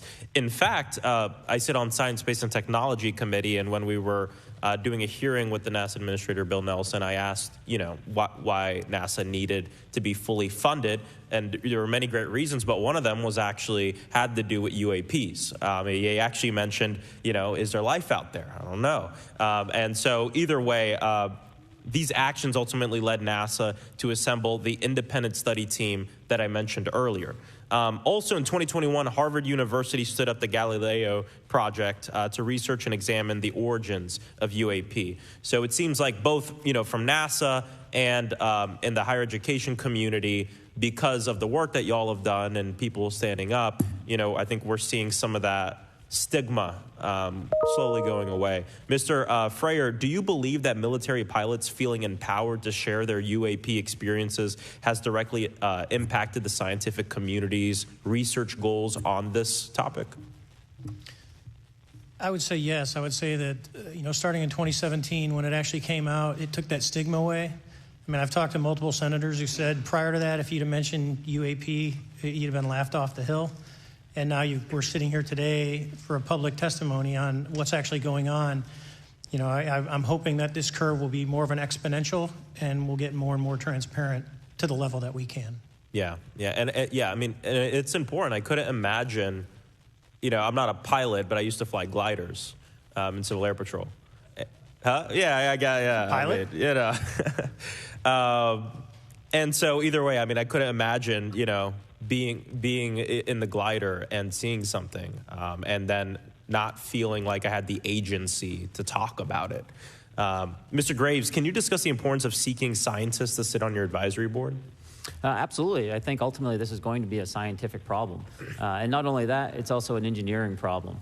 I've been working with the American Institute of Aeronautics and Astronautics to help them stand up a UAP integration committee to help integrate their engineering prowess into this problem.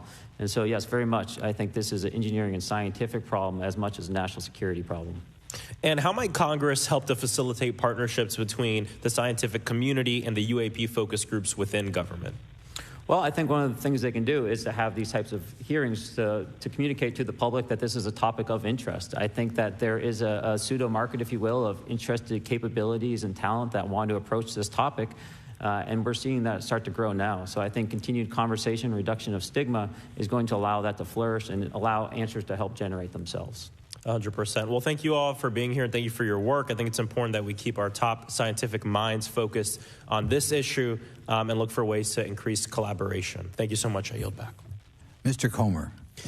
Thank you, Mr. Chairman. Let me say I want to thank you for having this hearing, and I want to thank Mr. Burchett and Ms. Luna for leading this hearing. And with that, I yield my 5 minutes to Mr. Burchett. Thank you, Mr. Chairman. I'm going to direct this, I believe, to Mr. Grush, but if any of you all feel like you need to jump in, just jump right in. We're good. Has the U.S. government become aware of actual evidence of extraterrestrial, otherwise unexplained forms of intelligence? And if so, when do you think this first occurred? I like to use the term non-human. I don't like to denote origin. Keeps the aperture open, both scientifically. Right. Certainly, like I've discussed publicly previously, 1930s. Okay.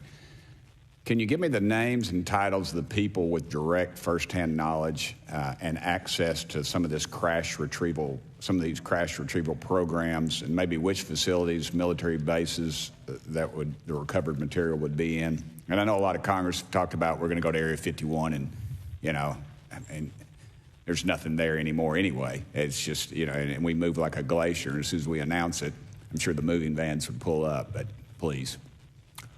I can't discuss that publicly, but I did provide that information both to the Intel committees and the Inspector General. And we could get that in the SCIF if we were allowed to get in a SCIF with you. Would that be probably what you would think? Sure, if you had the appropriate accesses, yeah. What special access programs cover this information, and how is it possible that they have evaded oversight for so long? I do know the names. Once again, I can't discuss that publicly and how they've evaded oversight.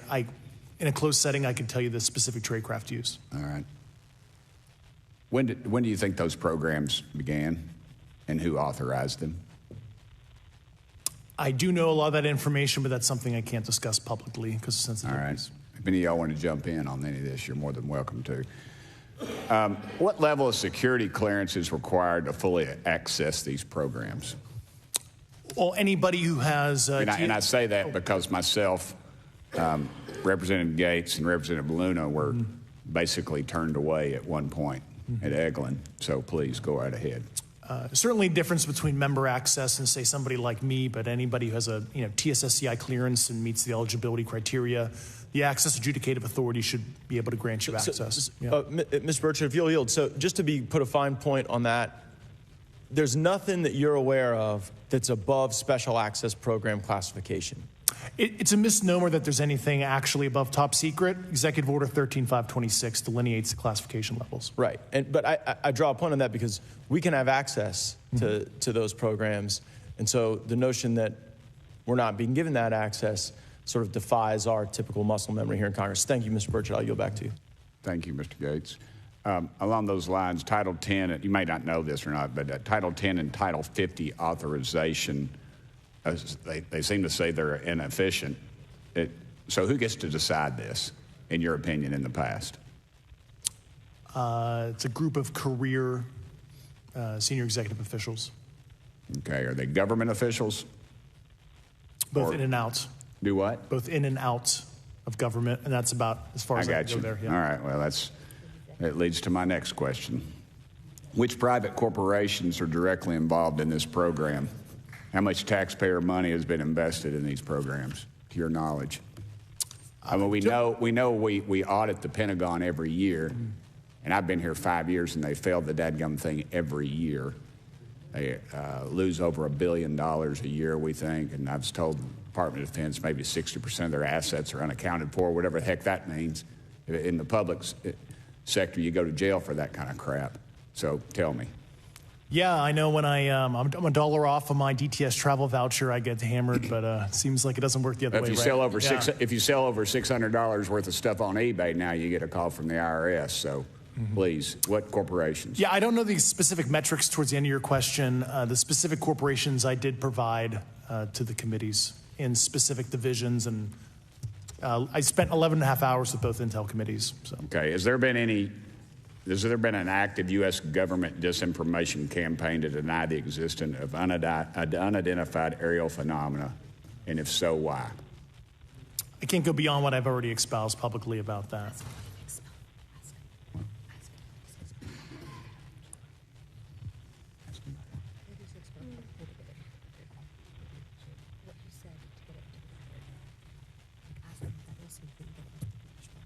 Okay, I've been told to ask you what that what that is and how to get it in the record.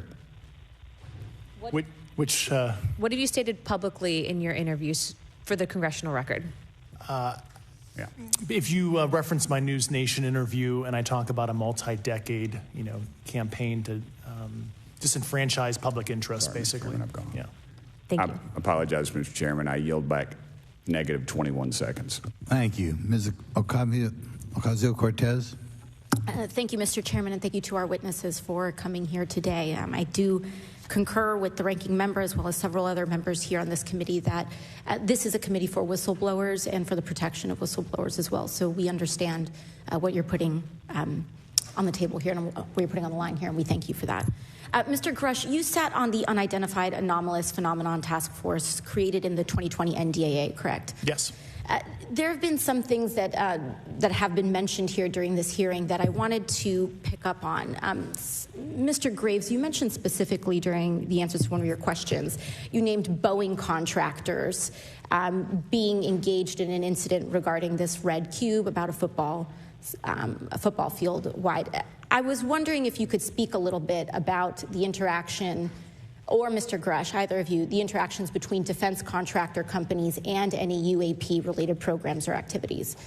So I'll just say that the information about the contractor himself were provided by a witness, and I have no particular detail in that relationship. Mr. Grush? The kind of general unclassed wave tops, certainly the contractors, are the metal benders, so to speak. They're the ones actually doing specific performance on government contracts. Are they required to issue any disclosure regarding UAP sightings, or do they engage in any reporting around this? In terms of the contractors? Yes. Not that I'm aware of. They do not. Okay. Now, when it comes to notification that you had mentioned about IRAD programs, we have seen defense contractors abuse their contracts before through this committee. I have seen it personally, and I have also seen the notification requirements to Congress abused.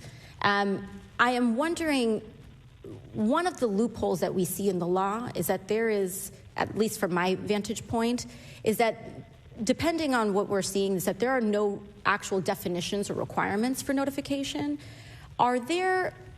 What methods of notification did you observe? Like when they say they notified Congress, how did they do that? Do you have insight into that? For certain IRAD activities, I can only think of ones conventional in nature. Sometimes they flow through certain, I'll just say, SAP programs that have cognizant authority over the Air Force or something, and those are congressionally reported compartments, but IRAD is literally internal to the contractor, so as long as it's money, either profits, private investment, et cetera, they can do whatever they want. To put a finer point on it, when there is a requirement for any agency or company to notify, or any agency to notify Congress, do they contact the chairman of a committee? Do they get them on the phone specifically? Is this through an email to hypothetically a dead email box? A lot of it comes through what they call the PPR, Periodic Program Review process. If it's a SAP or Controlled Access Program Equity, and then those go to the specific committees, whether it be the SAS, CASC, HISI. Thank you. I apologize. My time is limited. Mr. Graves, one of your main concerns is that the FAA currently does not have an official process to receive reports of UAP from pilots or others, correct? Correct. And in your experience, what data should the Aero program prioritize for potential collection? We have, location, date, time, but are there other specific characteristics that should be included in these reports? Certainly. I think that there's two categories that would be important. One would be kinematics and understanding the specifics of how the vehicle or objects are moving. And the second would be a more zoomed out approach of being able to look at origin and destination before the incident, as well as getting a better contextual understanding of how these objects are interacting with each other. Thank you. Now, because I only have a minute left, I apologize, we only have 5 minutes today, but for the record, if you were me, where would you look? Titles, programs, departments, regions, if you could just name anything. And I put that as an open question to the three of you. I'd be happy to give you that in a closed environment. I can tell you specifically. Thank you. Commander Fravor? And I would say, and I've told people that you have to know where to look. They're not going to divulge it to you because of the classification levels. But if you know where to look and who to talk to, which is exactly where Mr. Grush can point you, then you have them. Okay. Mr. Graves? I was an operator, so I was depending on folks like Mr. Grosh to do that homework. Okay. Thank you very much. I yield back to the chair. Mr. Biggs? Thanks, Mr. Chairman. I thank the witnesses for being here today. I'm over here. Thank you so much for being here. I want to get into specifics here, and a reason I'm going to go this way is because you've talked a bit about what I would call misdirection by official U.S. government with regard to UAPs, right? And so I'm going to get to that in a second. But last week, White House NSC spokesman John Kirby stated that UAPs are having an impact on our training ranges and need to be treated as a legitimate issue. Do you concur with his statements? That's for each of you. Yes. Yes. Yes. Okay. Now, having said that, I'm going to take you to specific instances around the Phoenix Valley, because that's where I live. And in '97, we had the famous Phoenix Light case. I don't know if any of you are familiar with that. There were two things that went along with that, and the explanation was military training range off Luke and the Barry Goldwater Range. Do you know anything different other than the official explanation of those lights? Only what's in the public vernacular about it. That was outside the scope of my duties. And if we wanted to, just my question along with my colleague from New York, Ms. Ocasio-Cortez, if we wanted to find out more about that, where would we go to find the files, and who would we address? And are you going to tell me we need to go to a SCIF so you can tell us in a SCIF? I could potentially give you a vector on that. That specific case, I'm familiar with it in terms of public, but I give you a vector in a closed environment, yeah. That would be good, thank you. So if it's true that UAPs are having an impact on training ranges, and this administration considers it to be a legitimate issue, what steps can Congress take to address training range impacts? And I say that having two very large training ranges in my state. And so we'll start with Mr. Graves and going down the panel. Some of the initial procedures have been implemented, such as within the United States Navy, that have a range failure report that gathers information from pilots. I understand that a service-wide reporting mechanism is still pending. However, that would be a great next step, not only for gathering information, but for showing the troops that it is an acceptable topic and reducing the stigma. Okay, please, all of you continue.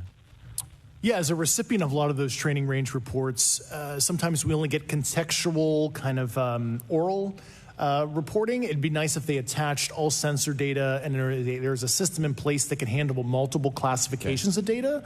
And that's an issue with the F-35, right? That jet was never built to be an ISR platform. And it's a pain in the, we'll just say, butt to get that data off. So, yeah. Great. Thank you. Yeah, I would agree with the previous two. Being a user of those training ranges, that the data has to be out there. You have to acknowledge that you're seeing them, and then you have to collect the data. Right now, you get the report, someone says, I saw something, but no one collects the radar data to back it up and do research. Okay. Do you believe that the 2019 classification guidelines for UAPs interferes with the federal government's ability to be transparent with the American people? And do you think we need to be more transparent with the American people? All of you, yeah. I'll say yes to that. Yeah, I'm familiar with at least the UAP Task Force 2019 Security Classification Guide. I think it's fair. I did actually help author that with the director. You got a bias that way then. But I will say, I'll call it a lazy attitude about declassifying videos. I mean, I've seen some of the videos of the recent shoot down, and I saw no reason that couldn't have been released as long as they mask some data. The American people deserve to see that imagery in full motion video. I would think, well, in my opinion, I will say things are overclassified. I know for a fact the video or the pictures that came out in the 2020 report that had the stuff off the East Coast, they were taken with an iPhone off the East Coast. A buddy of mine was one of the senior people there, and he said they were originally classified at TSSCI. And my question to him was, what's TSSCI about these? They're an iPhone Right. literally off the vacapes. That's not TSSCI. So they're overclassified, and as soon as they do that, they go in a vault, and then you all have to look for them. Yeah, so with the overclassification, that may be one way. Are there other ways that the DOD or intelligence agencies are keeping this information from the American people or even from Congress? I think part of that has been not encouraging reporting. If the problem is not something that can be measured, it's not something that's going to be fixed. Okay, very good. Well, I'm out of time, and I thank you, Mr. Chairman, and I yield back. First of all, without objection, Representative Nick Langworthy of New York has waived on the subcommittee for purpose of questioning witnesses at today's subcommittee hearing. And then we go to Mr. Burleson. Thank you, Mr. Chairman. Appreciate you guys coming out today, testifying. Look, I've been here for 6 months, and I'm pretty skeptical. I don't trust anything in this town, and so I think that's because I'm from Missouri. You've got to show me, right? With that being said, there's been a lot of things that have been said in the public, Mr. Grush, and so I want to get down to, if we can, some specifics, right? So at one point you had said that there has been harmful activity or aggressive activity. Has any of the activity been aggressive, been hostile in your reports? I know of multiple colleagues of mine that got physically injured. And the activity... And by UAPs or by people within the federal government? Both. Okay, Yeah. so there has been activity by alien or non-human technology and or beings that has caused harm to humans. I can't get into the specifics in an open environment, but at least the activity that I personally witnessed, and I have to be very careful here because they tell you never to acknowledge tradecraft, right? So what I personally witnessed myself and my wife was very disturbing. Okay. One of my constituents actually sent this next question, and I figured I'd ask it since I had the same thought. You've said that the U.S. has intact spacecraft. You said that the government has alien bodies or alien species. Have you seen the spacecraft? I have to be careful to describe what I've seen firsthand and not in this environment, but I could answer that question behind closed doors. Yeah. And have you seen any of the bodies?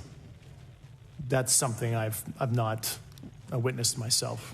Okay, and so with that being said, and the other statement that has been made that was intriguing to me it's intriguing because my view has been that we are billions of light years away from any other system. And the concept that an alien species that's technologically advanced enough to travel billions of light years gets here and somehow is incompetent enough to not survive Earth or crashes is something that I find a little bit far-fetched. And with that being said, you have mentioned that there's interdimensional potential. Could you expound on that? Yeah, to answer your first question, and I'm here as a fact witness and expert, but I will give you a theoretical framework, at least to work off, to kind of espouse crashes, regardless of your level of sentience, right? Planes crash, cars crash, n number of sorties, however high, a small percentage are going to end in mission failure, if you will, as we say in the Air Force. And then in terms of multidimensionality, that kind of thing, the framework that I'm familiar with, for example, is something called the holographic principle. It derives itself from general relativity and quantum mechanics, and that is, if you want to imagine a 3D object such as yourself casting a shadow onto a 2D surface, that's the holographic principle. So you can be projected, quasi-projected from higher dimensional space to lower dimensional. It's a scientific trope that you can actually cross, literally, as far as I understand, but there's probably guys with PhDs that we could probably argue about that. But you have not seen any documentation that that's what's occurring? Only a theoretical framework discussion. Yes. Okay. Okay. Occam's razor is that these aircraft, have they been identified that they are being produced by by domestic, military and contractors?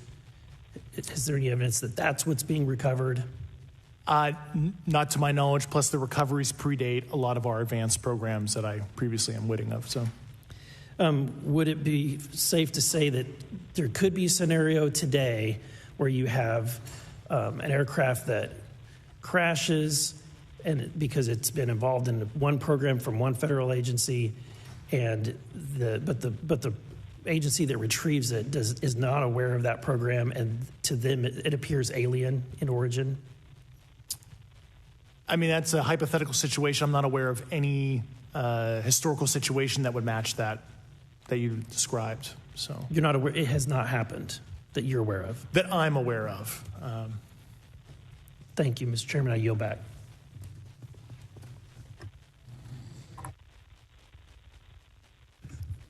Several months ago, my office received a protected disclosure from Eglin Air Force Base indicating that there was a UAP incident that required my attention. I sought a briefing regarding that episode and brought with me Congressman Burchett and Congresswoman Luna. We asked to see any of the evidence that had been taken by flight crew in this endeavor and to observe any radar signature as well as to meet with the flight crew. We were not afforded access to all of the flight crew. And initially, we were not afforded access to images and to radar. Thereafter, we had a bit of a discussion about how authorities flow in the United States of America, and we did see the image. And we did meet with one member of the flight crew who took the image. The image was of something that I am not able to attach to any human capability, either from the United States or from any of our adversaries. And I'm somewhat informed on the matter, having served on the Armed Services Committee for 7 years, having served on the committee that oversees DARPA and advanced technologies for several years. When we spoke with the flight crew, and when he showed us the photo that he'd taken, I asked why the video wasn't engaged, why we didn't have a FLIR system that worked. Here's what he said. They were out on a test mission that day over the Gulf of Mexico. And when you're on a test mission, you're supposed to have clear airspace. Not supposed to be anything that shows up. And they saw a sequence of 4 craft in a clear diamond formation for which there is a radar sequence that I alone have observed in the United States Congress. One of the pilots goes to check out that diamond formation and sees a large floating, what I can only describe as an orb. Again, like I said, not of any human capability that I'm aware of. And when he approached, he said that his radar went down, he said that his FLIR system malfunctioned, and that he had to manually take this image from one of the lenses, and it was not automated in collection, as you would typically see in a test mission. So I guess I'll start with Commander Fravor. How should we think about the fact that this craft that was approached by our pilot had the capability of disarming a number of the sensor and collection systems on that craft? Well, I think this goes to that national security side, and you can go back through history of things showing up at certain areas and disabling our capabilities, which is disheartening. And for us, I mean, like I said, it completely disabled the radar on the aircraft when it tried to do it, and the only way we could see it is passively, which is how he got that image. So I think that's a concern on what are these doing, not only how do they operate, but their capabilities inside to do things like this. And how should we think about 4 craft moving in a very clear formation, equidistant from one another, in a diamond? In all of the phenomenon, perhaps, Mr. Grave, that you've analyzed, have we ever seen multiple craft in a single formation? I have one particular case, and that was during the gimbal incident. The recording on the AT FLIR system shows a single object that rotates. You hear the pilots refer to a fleet of objects that is not visible on the FLIR system, and that was something that I witnessed during the debrief as part of the radar data on the situational awareness page. I would like to add, however, Congressman, there's a small bit of anger, I would say I would feel that those pilots are still facing that difficulty in reporting this topic, and they don't have the tools to be able to mitigate this issue. It just goes to show how serious this is and why this is such an important issue for our pilots and for our nation. It was stated explicitly to me by these test pilots that if you have a UAP experience, the best thing you can do for your career is forget it and not tell anyone.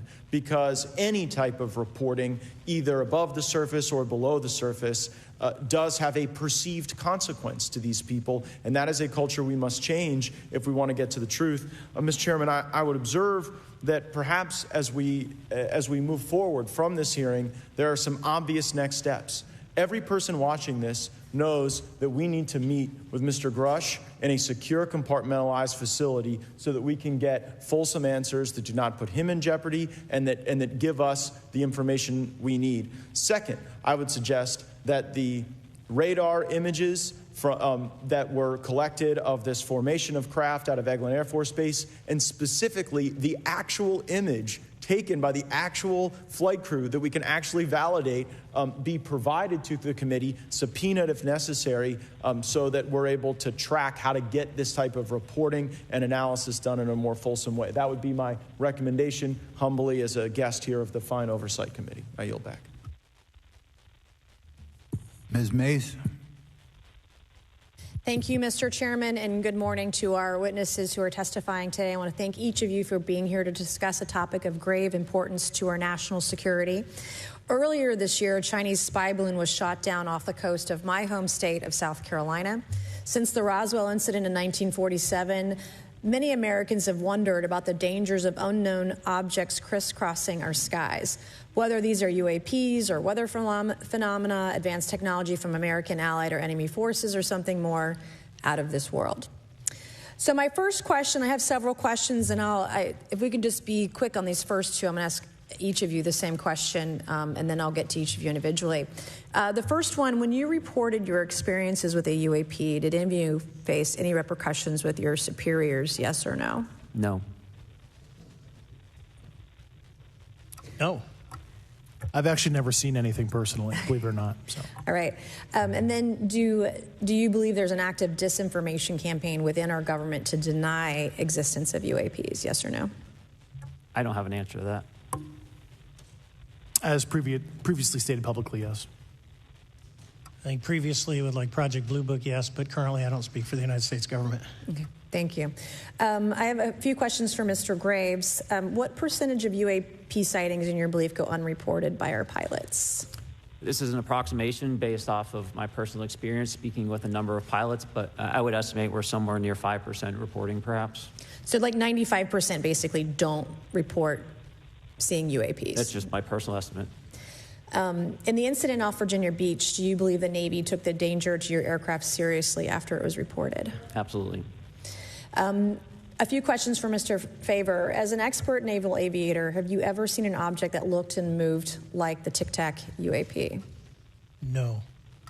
Did the Tic Tac UAP move in such a way that defied the laws of physics? The way we understand them, yes.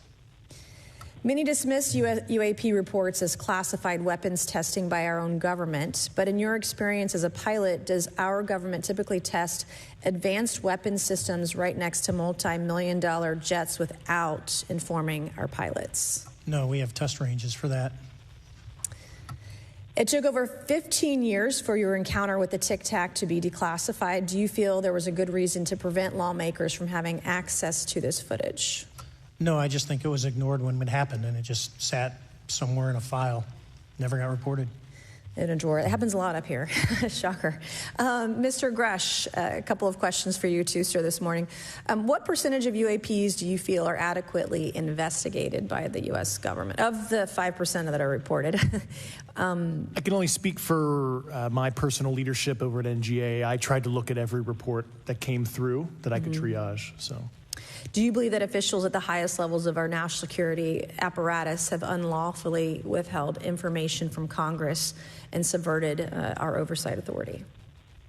There are certain elected leaders that had more information that I'm not sure what they've shared with certain Gang of Eight members or et cetera, but certainly I would not be surprised. Okay. You've stated that the government is in possession of potentially non-human spacecraft. Based on your experience and extensive conversations with experts, do you believe our government has made contact with intelligent extraterrestrials? Something I can't discuss in public setting. Okay, I can't ask when you think this occurred. If you believe we have crashed craft, stated earlier, do we have the bodies of the pilots who piloted this craft? As I've stated publicly already in my News Nation interview, biologics came with some of these recoveries, yeah. Were they, I guess, human or non-human biologics? Non-human, and that was the assessment of people with direct knowledge on the program I talked to that are currently still on the program. And was this documentary evidence, this video, photos, eyewitness? Like, how would that be determined? The specific documentation I would have to talk to you in a skiff about. Gotcha. Yeah. Okay. So, and you may or may not be able to answer my last question, and maybe we get into a skiff at the next hearing that we have, but who in the government, either what agency, sub-agency, what contractors, who should be called into the next hearing about UAPs, either in a public setting or even in a private setting? And you probably can't name names, but what agencies or organizations, contractors, et cetera, do we need to call in to get these questions answered, whether it's about funding, what programs are happening, and what's out there? I can give you a specific cooperative and hostile witness list of specific individuals that were in those. And how soon can we get that list? I'm happy to provide that to you after the hearing. Super. Thank you. And I yield back. Okay, now we have Mr. Langworthy. Is he here? Okay.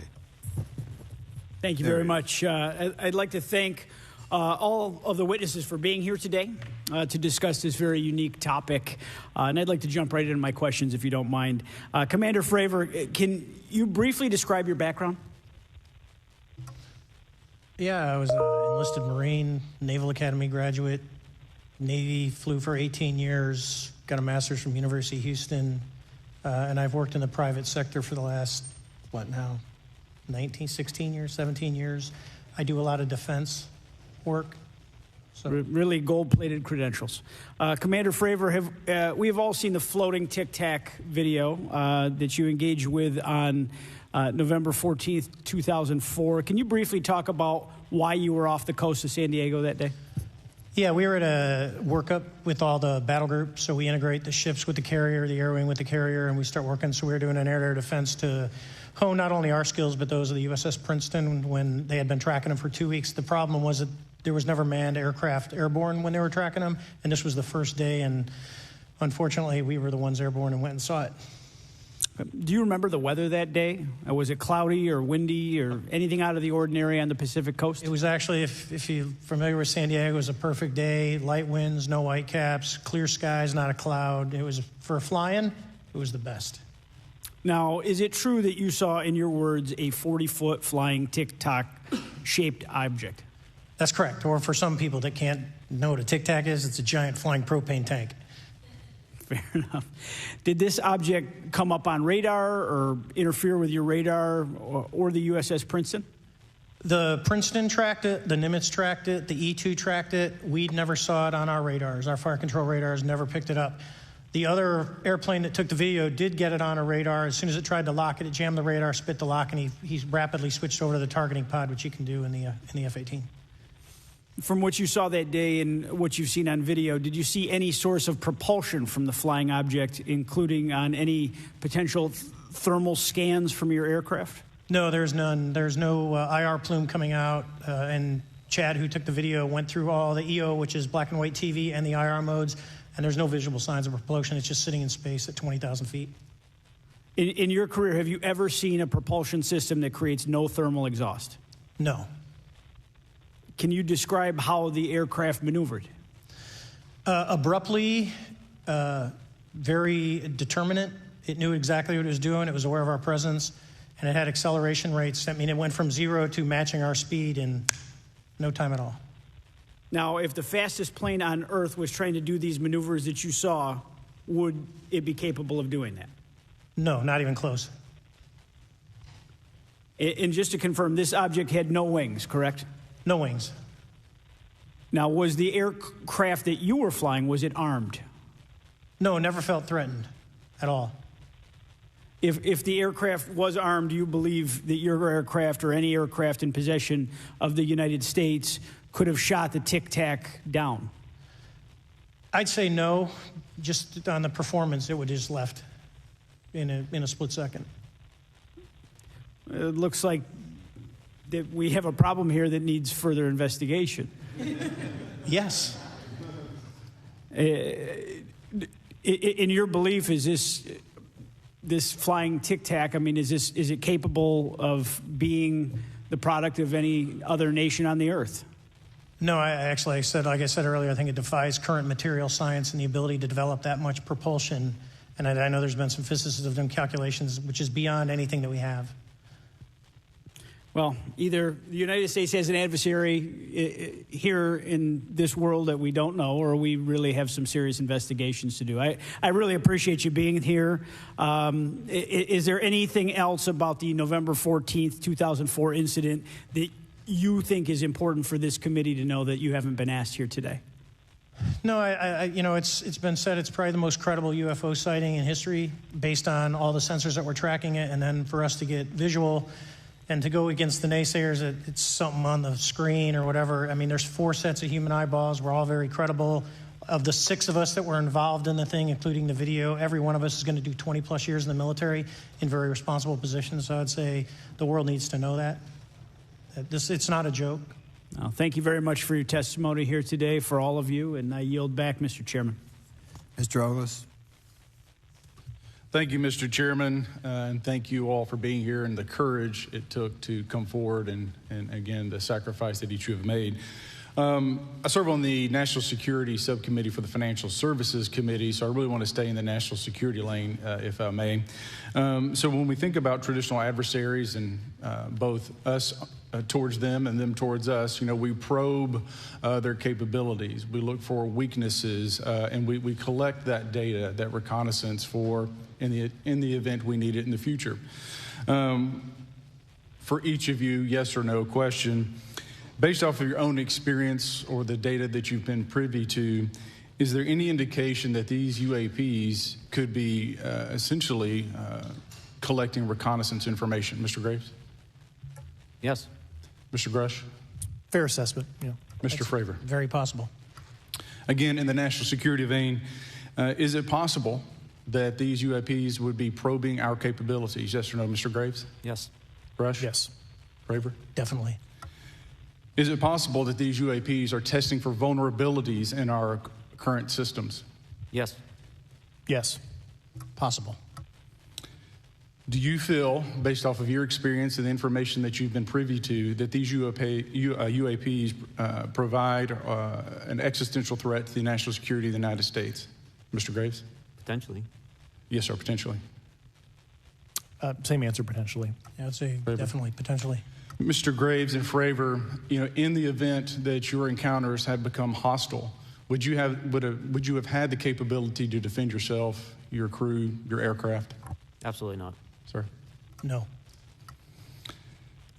Is based off of the information that you've been privy to, is there any indication that these UAPs are interested in our nuclear technology and capabilities? Yes. By external observation, sure, that could be a fair assessment, yeah. Yes. Is there any indication that the Department of Energy is involved in UAP data collection and housing? I don't have an answer. I can't confirm or deny that in a public setting. And No. could you do it in a secure setting? Yes. Mr. Fravor? No, I don't know. Mr. Chairman, I think I'm the last member to go, but there clearly is a threat to the national security of the United States of America. As members of Congress, we have a responsibility to maintain oversight and be aware of these activities so that, if appropriate, we take action. I would encourage the chairman to demand that we have any and all, but in particular Mr. Grush, talk to us in a skiff. And if that access is denied, I will personally volunteer to initiate the Holman Rule against any personnel or any program or any agency that denies access to Congress. Mr. Chairman, with that, I will yield the remainder of my time to my fellow colleague from Tennessee, Mr. Burchett. Thank you, Mr. Chairman. Thank you, Mr. Ogles, for the great questions, brother. Mr. Grush, I might have asked this before, but I want to make sure. Do you have any personal knowledge of someone who's possibly been injured working on legacy UAP reverse engineering? Yes. Okay. How were they injured? Is it something like a radioactive type situation or something we didn't understand? I've heard people talk about Havana syndrome type incidences. What was your recollection of that? I can't get into specifics, but you can imagine assessing an unknown unknown. There's a lot of potentialities you can't fully prepare for.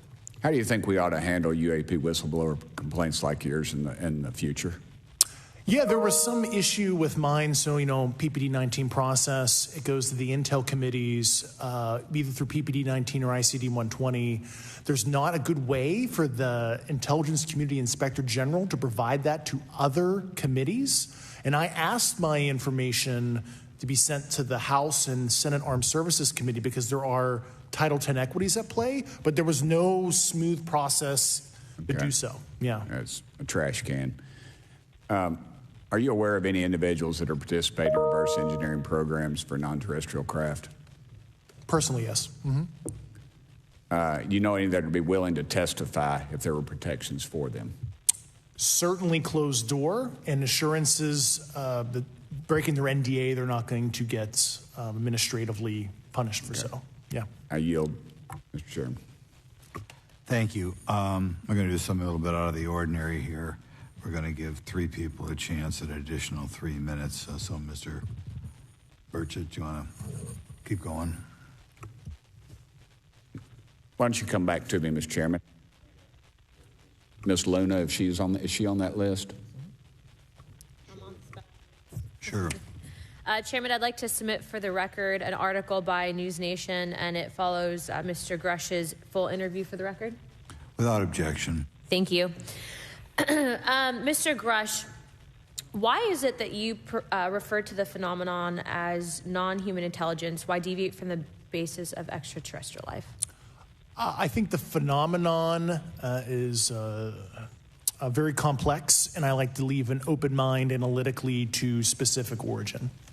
When you say specific origin, are you referring, can you elaborate on that for those that might not? If it's a traditional extraterrestrial origin or something else that we don't quite understand from either a biological or astrophysics perspective, I just like to keep an open mind on what it could be, Okay, and referring to your News Nation interview, you had referenced specific treaties between governments.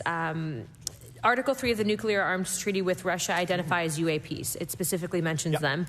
To your knowledge, are there safety measures in place with foreign governments or other superpowers to avoid an escalatory situation in the event that a UAP malevolent event occurs? You're referring to actual public treaty in the UN Register. It's funny you mentioned that. The Agreement on Measures to Reduce the Risk of Outbreak of Nuclear War signed in 1971. Unclassified treaty publicly available. And if you cite the George Washington University National Security Archives, you will find the declassified in 2013 specific provisions in the specific red line flash message traffic with the specific codes pursuant to Article 3 and Article, also Situation 2, which is in the previously classified NSA archive. What I would recommend, and I tried to get access, but I got a wall of silence at the White House, was those specific incidents when those message traffic was used. I think some scholarship on that would open the door to a further investigation using those publicly available information. Thank you. And then my last question with 51 seconds remaining. You mentioned white-collar crimes potentially being taking place in regards to a cover-up. Can you please elaborate? I have concerns based on the interviews I conducted under my official duties of potential violations of the federal acquisition regulations, the FAR. Thank you very much. Chairman, I yield the remainder of my time. Okay, we'll go to Mr. Raskin for 3 minutes. Thanks, Mr. Chair, and I thank the witnesses for their endurance and service today. Mr. Fravor, you've described your episode in detail now, and you call it the most credible UFO sighting in history. But I wonder, was this the first time that you encountered a UFO or a UAP in 2004? Yes. And what was your general attitude or perspective on the UFO discussion before that happened? I never felt that we were alone with all the planets out there, but I wasn't a UFO person. I wasn't watching History Channel and MUFON and all that. And have you had experiences or encounters since that happened? No. And so have you formed any general conclusions about what you think you experienced then? Yes. I think what we experienced was, like I said, well beyond the material science and the capabilities that we had at the time, that we have currently, or that we're going to have in the next 10 to 20 years. Very good. Mr. Grush, you've been able to answer in great detail on certain questions, and then other things you say you're not able to respond to. Can you just explain where you're drawing the line and what's the basis for that? Yeah, based on my DOPSR security review and what they've determined that is unclassified. I see. So you're answering any questions that just call upon your knowledge of unclassified questions, but anything that relates to classified matters you're not commenting on in this context. In an open session, but happy to participate in a closed session at the right level, yeah. Okay. And Mr. Graves, you've said that there are dozens of fellow pilots, military pilots. Are there also commercial pilots who've encountered the same kind of sightings that you described before? They are similar. Commercial pilots have less range and less sensors to be able to reach out and look for objects over wide swaths of airspace. And so pilots are seeing them, commercial pilots are seeing them, and they're typically closer, and the range of what they're seeing is pretty large. What is the most vivid, concrete sighting with the naked eye of the objects that you described before, the cube-like objects? Certainly. I think the most vivid sighting of that would have been near midair that we had at the entrance to our working area. One of these objects was completely stationary at the exact entrance to our working areas, not only geographically but also at altitude. So it was right where all the jets are going, essentially, on the eastern seaboard. The two aircraft flew within about 50 feet of the object, and that was a very close visual sighting. And you were in one of the aircraft? I was not. I was there when the pilot landed. He canceled the mission after, and I was there. He was in the ready room with all his gear on, with his mouth open, and I asked him what the problem was, and he said he almost hit one of those darn things. He said he was 50 feet away from it? Yes, sir. And his description of the object was consistent with the description you gave us before? A dark gray or a black cube inside of a clear sphere. Inside of a clear sphere? Yes. And with no self-evident propulsion system? No wings, no IR energy coming off of the vehicle, nothing tethering it to the ground. And that was primarily what we were experiencing out there. I'm over time. Thank you very much for your service, and I yield back to Mr. Chairman. Very good. Mr. Burchett? Thank you, Mr. Chairman. This is for all three of y'all, starting with Mr. Graves. Why did you come forward on this issue? I came forward because I felt that my colleagues did not have a way to mitigate this safety threat, and I wanted to help them. I was trained as an aviation safety officer by the Navy, and this seemed, it just felt right. I felt like I had to help the folks that were still flying and dealing with this. Mr. Grush? Purely a sense of duty. My first sworn oath when I was a cadet 18 years ago, and I still uphold that even out of the uniform. Commander? I was pestered by a friend, and I asked why, and he said, you're the one person that they can't discredit, and you'll add credibility to the New York Times article. And so after about 6 times, I said, okay. Honest. Yeah. This town isn't made, unfortunately, by people like y'all. We thank y'all. And I do want to also thank the people in the audience and the people that are watching this that can't be, people all over the world that have kept this issue alive. You've endured criticism and derogatory remarks, and we're trying to get to the bottom of it. And so God bless y'all. Thank y'all so much. We really appreciate you guys and gals.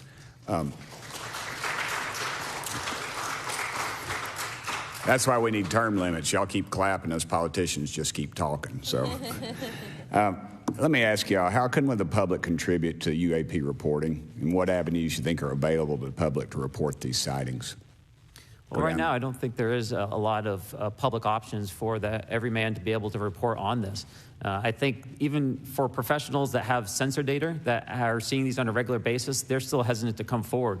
And so for the general public, I think encouraging the conversations that we're having today, looking for technology solutions that can be distributed so that objective data can be gathered is the first place to go. Mr. Grush? I'll just touch on the whistleblower side of it. I do encourage, current and former military, intelligence community, and industry contractors to come forward in a legal way, either through the IC or DoD or whatever the cognizant IGs are, to lead, join me in this discussion. Commander, and I guess I should say this for the record. My daddy was United States Marine Corps, 1st Marine Division, so. Hoorah. Yes, sir. He was old school, him and Chesty Puller on Peleliu, so thank you, wow. brother. Wow. Yes, sir. I'm not anything like my daddy. He was incredible. I'm very mediocre, to say the least, but go ahead. You seem to be doing fine. Yeah. For me, I was an accident investigator, so the biggest thing that you learn, and I think that witnesses need to do is, one, don't try and make the fish bigger than it was. Stick to the facts. Write it down, and don't speculate what you think it is, because it will sway your decision. Just write the facts down. We can get all the facts together, and we can start to investigate and get a real honest story instead of it was this big. Thank you all, and I want to thank everybody. We made history today. Mr. Chairman, I yield. Thank you much, Mr. Garcia. Thank you. I know now we're going to be making some closing remarks, and so I just wanted to say a few things. First, to our witnesses, I want to thank all of you for being here with us today. I know that it takes a lot of courage. You're telling really important information to this committee, and I just want to thank you also for all three of you, your service to our country. I also want to just note that today's hearing was both important but also serious, and I want to thank our subcommittee chairman, Mr. Grothman, I think for running a very fair and substantive hearing. I do want to thank the committee staff on both sides for the amount of work that it took to put this hearing in place, and certainly to all the members that have been involved in this issue prior to the hearing. I also want to note for our witnesses and for the public that I'm a freshman member of Congress, and I've only been here for 7 months, but this is by far the most bipartisan conversation and discussion that I have seen happen in the Congress. And I think that a topic of this significance as it relates to our national security, as it relates to information that we're trying to gather for the American public, does bring people together, and I think that's been really great to see.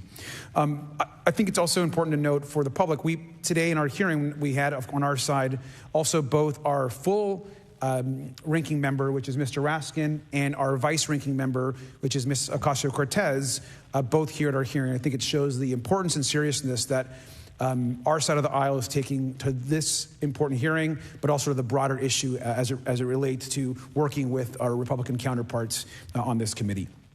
I want to additionally add that I think it's really important that we have and continue these discussions and these hearings. Clearly, there's a lot of information that we don't know, but it's also very clear that we have to continue our investigation and accountability on asking the right questions and ensuring that they're part of the public record. One thing that was important today is some folks might wonder, why are we asking questions that might already be out there or that have been asked before? It's important that they're asked and put into the public record as it relates to this committee. And so I want to thank you for, answering some questions multiple times. I know not just in maybe meetings you had with some members, but also here in the public.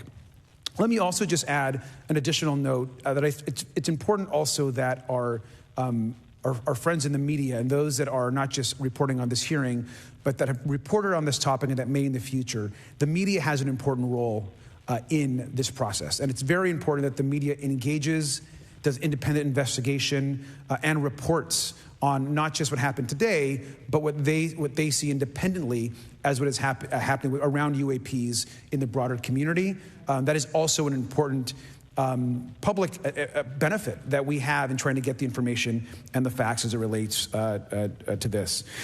Let me also just say finally that as a teacher and an educator and a longtime teacher and researcher, that I also really believe in following facts, in doing your homework, and in making sure that you follow science as we try to get as most information as possible. And so I want to thank you all for agreeing to do that today.